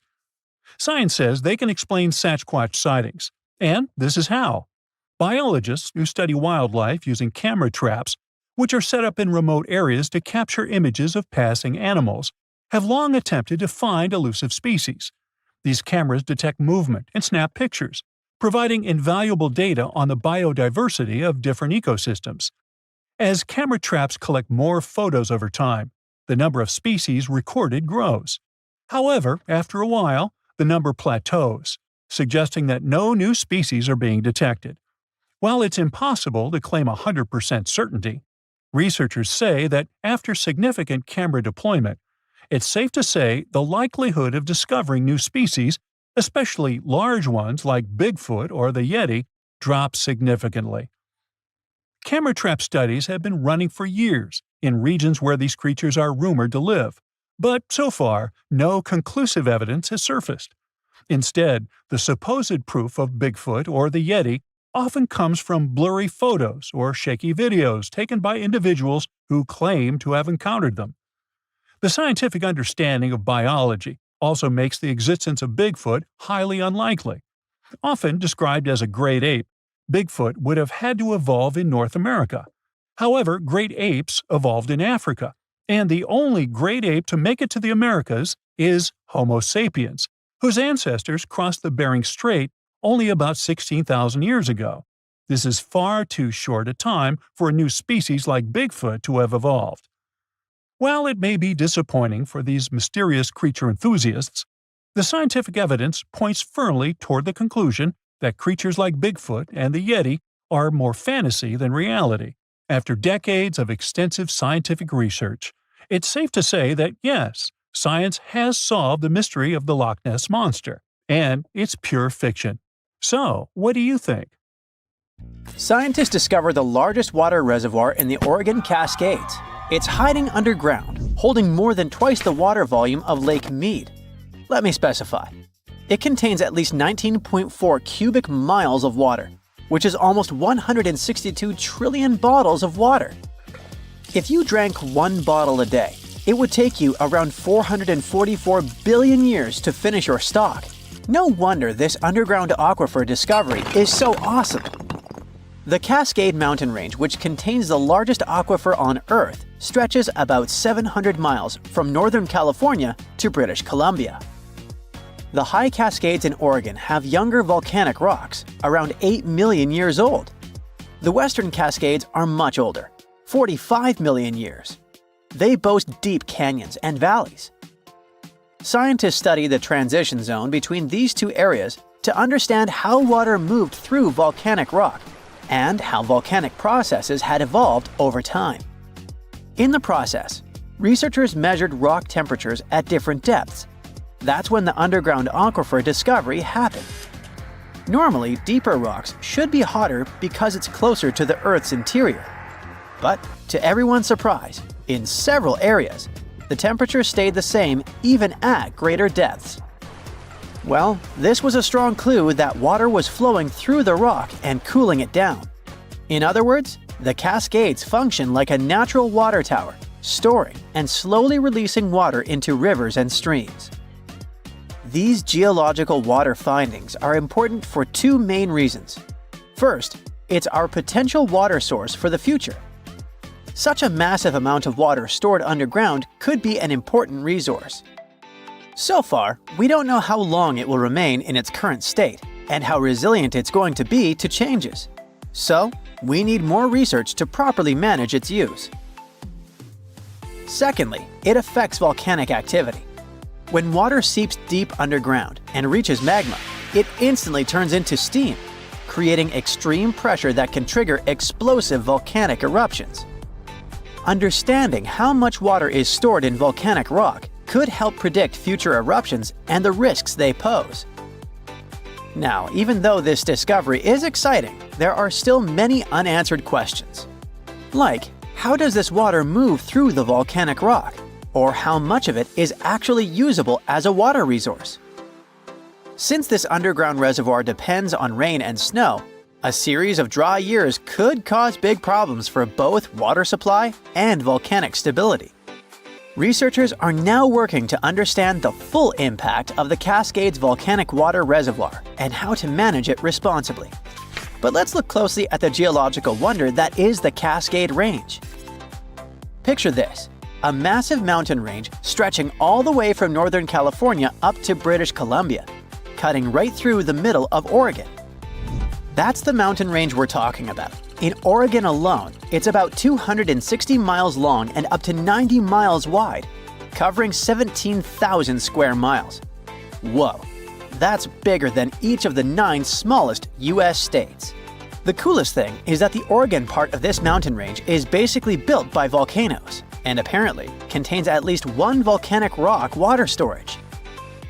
The range itself exists because of something called the Cascadia Subduction Zone, where the Juan de Fuca tectonic plate, a chunk of Earth's crust under the Pacific Ocean, is slowly getting shoved beneath North America. As it sinks, the intense heat and pressure force water out of the oceanic rock. It lowers the melting point of the surrounding mantle and creates magma. That magma rises up and fuels the Cascade volcanoes. This is part of the Ring of Fire, the giant belt of volcanoes circling the Pacific. So, in a way, the Cascades are part of a much bigger volcanic system that's constantly shifting and changing. The Oregon Cascades are actually made up of 2 completely different zones, the Western Cascades and the High Cascades, and they look nothing alike. The Western Cascades are the older part. They formed around 45 million years ago. These mountains are rugged and deeply carved up by rivers. Some canyons are as deep as 3,700 feet. This part of the range used to be volcanically active, but over time, erosion has taken over, reshaping the land. The High Cascades, on the other hand, are much younger and way less eroded. Around 8 million years ago, the volcanic activity shifted, and new eruptions filled in old canyons, smoothing out the landscape. Eruptions kept piling up fresh lava, and rivers in this region didn't have as much time to create deep valleys like they did in the Western Cascades. That's why if you look at the 2 regions side by side, one looks jagged and carved up, while the other looks smoother and more built up. Some of Oregon's most famous volcanoes are located in the High Cascades. I'm talking about Mount Hood, Mount Jefferson, the Three Sisters, and Crater Lake, which actually formed when Mount Mazama erupted and collapsed in on itself. Unlike smaller volcanoes that pop up, erupt for a bit, and disappear over a few months or years, these giant volcanic centers have been active for thousands of years. And because they've been around for so long, they have way more complex magma systems. They produce everything from basalt, which is a runny, fast-moving lava, to andesite, dacite, and rhyolite. And rhyolite is the type of magma that leads to huge explosive eruptions. So, while some of these volcanoes might just ooze lava, others have the potential for devastating blasts. Another amazing thing about these long-lived volcanoes is that their underground magma chambers stay hot for a really long time. That's why the Cascades are one of the best places to tap into geothermal energy. There's a ton of heat just sitting beneath the surface, waiting to be used. Oh, and don't forget about the Cascades volcanic water reservoir. Who knows how we will use it in the future? Now, we already know that the Cascades are part of the magnificent Ring of Fire, Earth's most explosive zone. Imagine a massive horseshoe-shaped belt wrapping around the Pacific Ocean, stretching for about 25,000 miles. It's one of the most geologically active areas on the planet.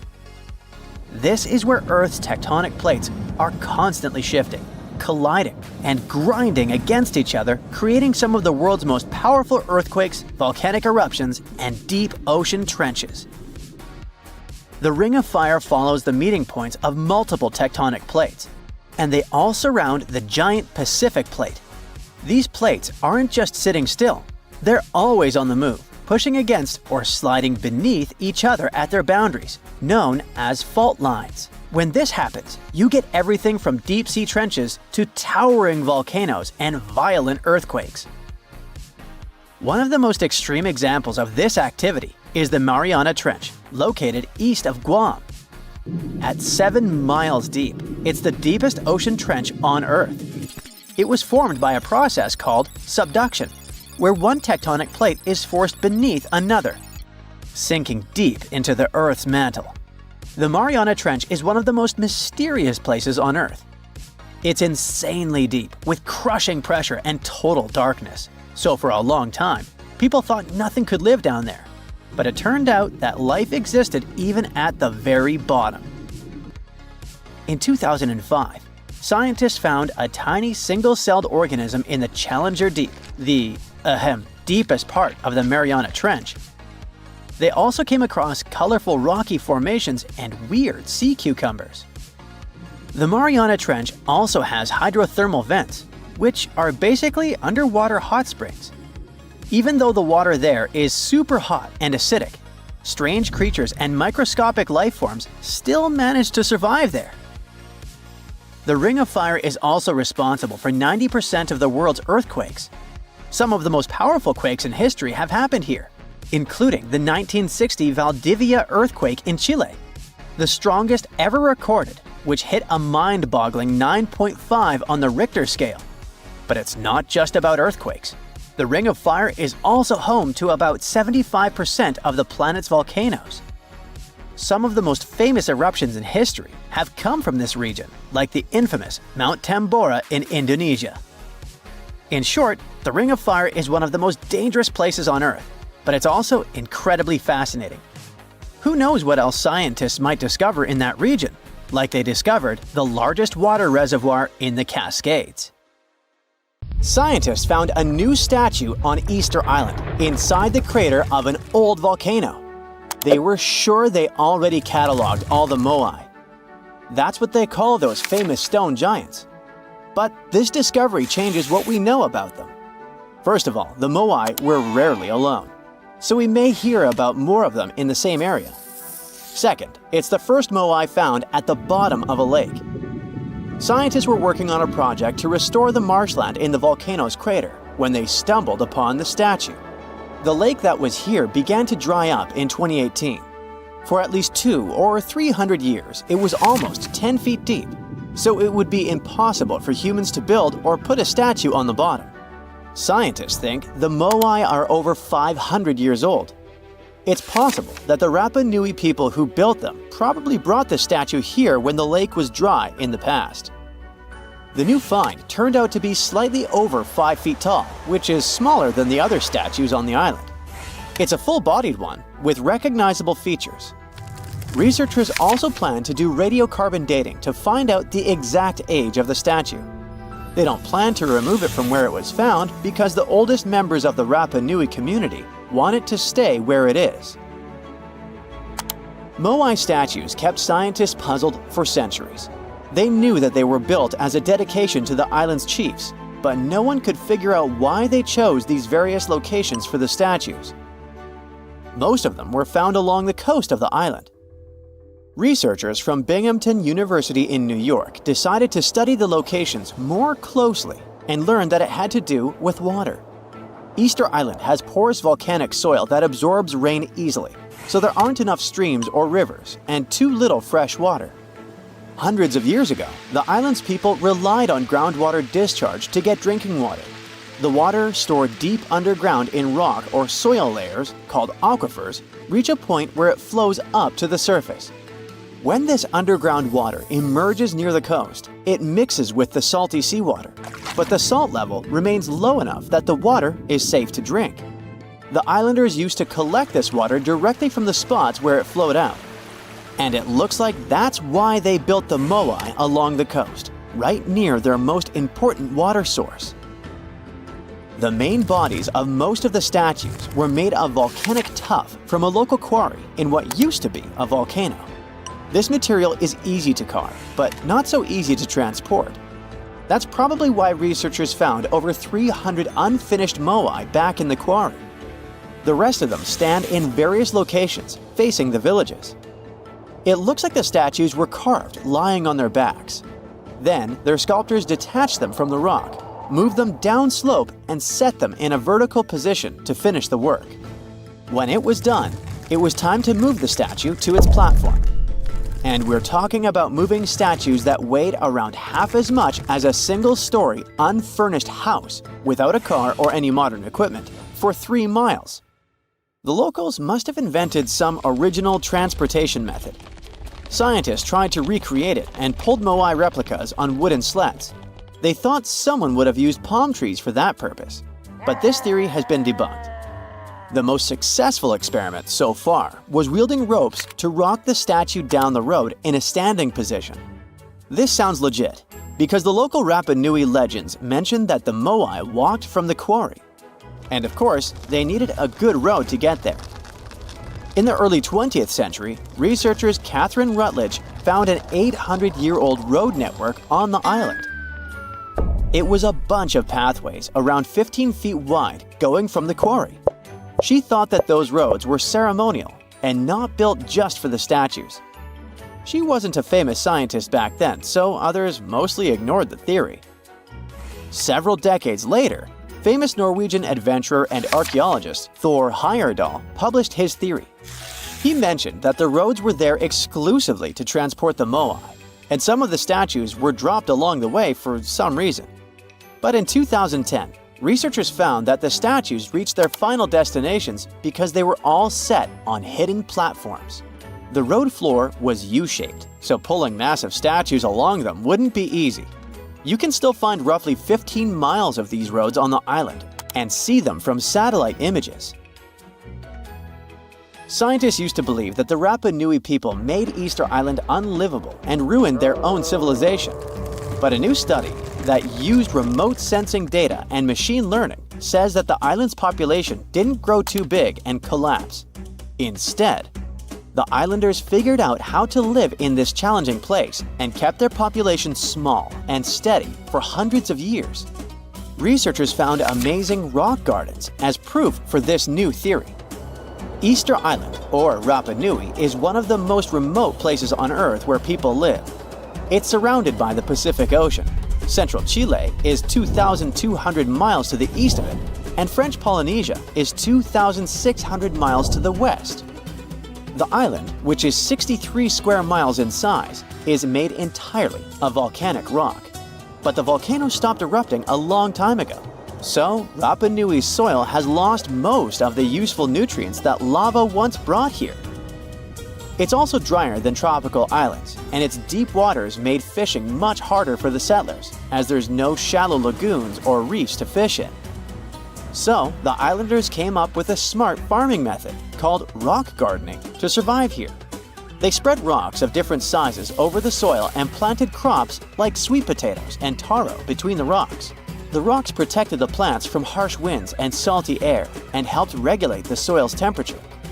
They also slowly released minerals into the soil, so it became healthier for growing food. Some islanders still use these gardens, although they don't produce a lot of food. People in places like New Zealand, the Canary Islands, and the US Southwest have used similar techniques to grow crops in uneasy environments. While scientists are solving Easter Island mysteries, the island itself is teaching them something new about how the Earth's mantle works. For years, they thought it moved like a slow conveyor belt, carrying tectonic plates along with it. But a new study by geologists from Cuba, Colombia, and the Netherlands is challenging this idea. They used a special method called zircon dating to figure out the island's age. Zircons are tiny crystals that form when magma cools, and they have traces of uranium inside that turns into lead over time.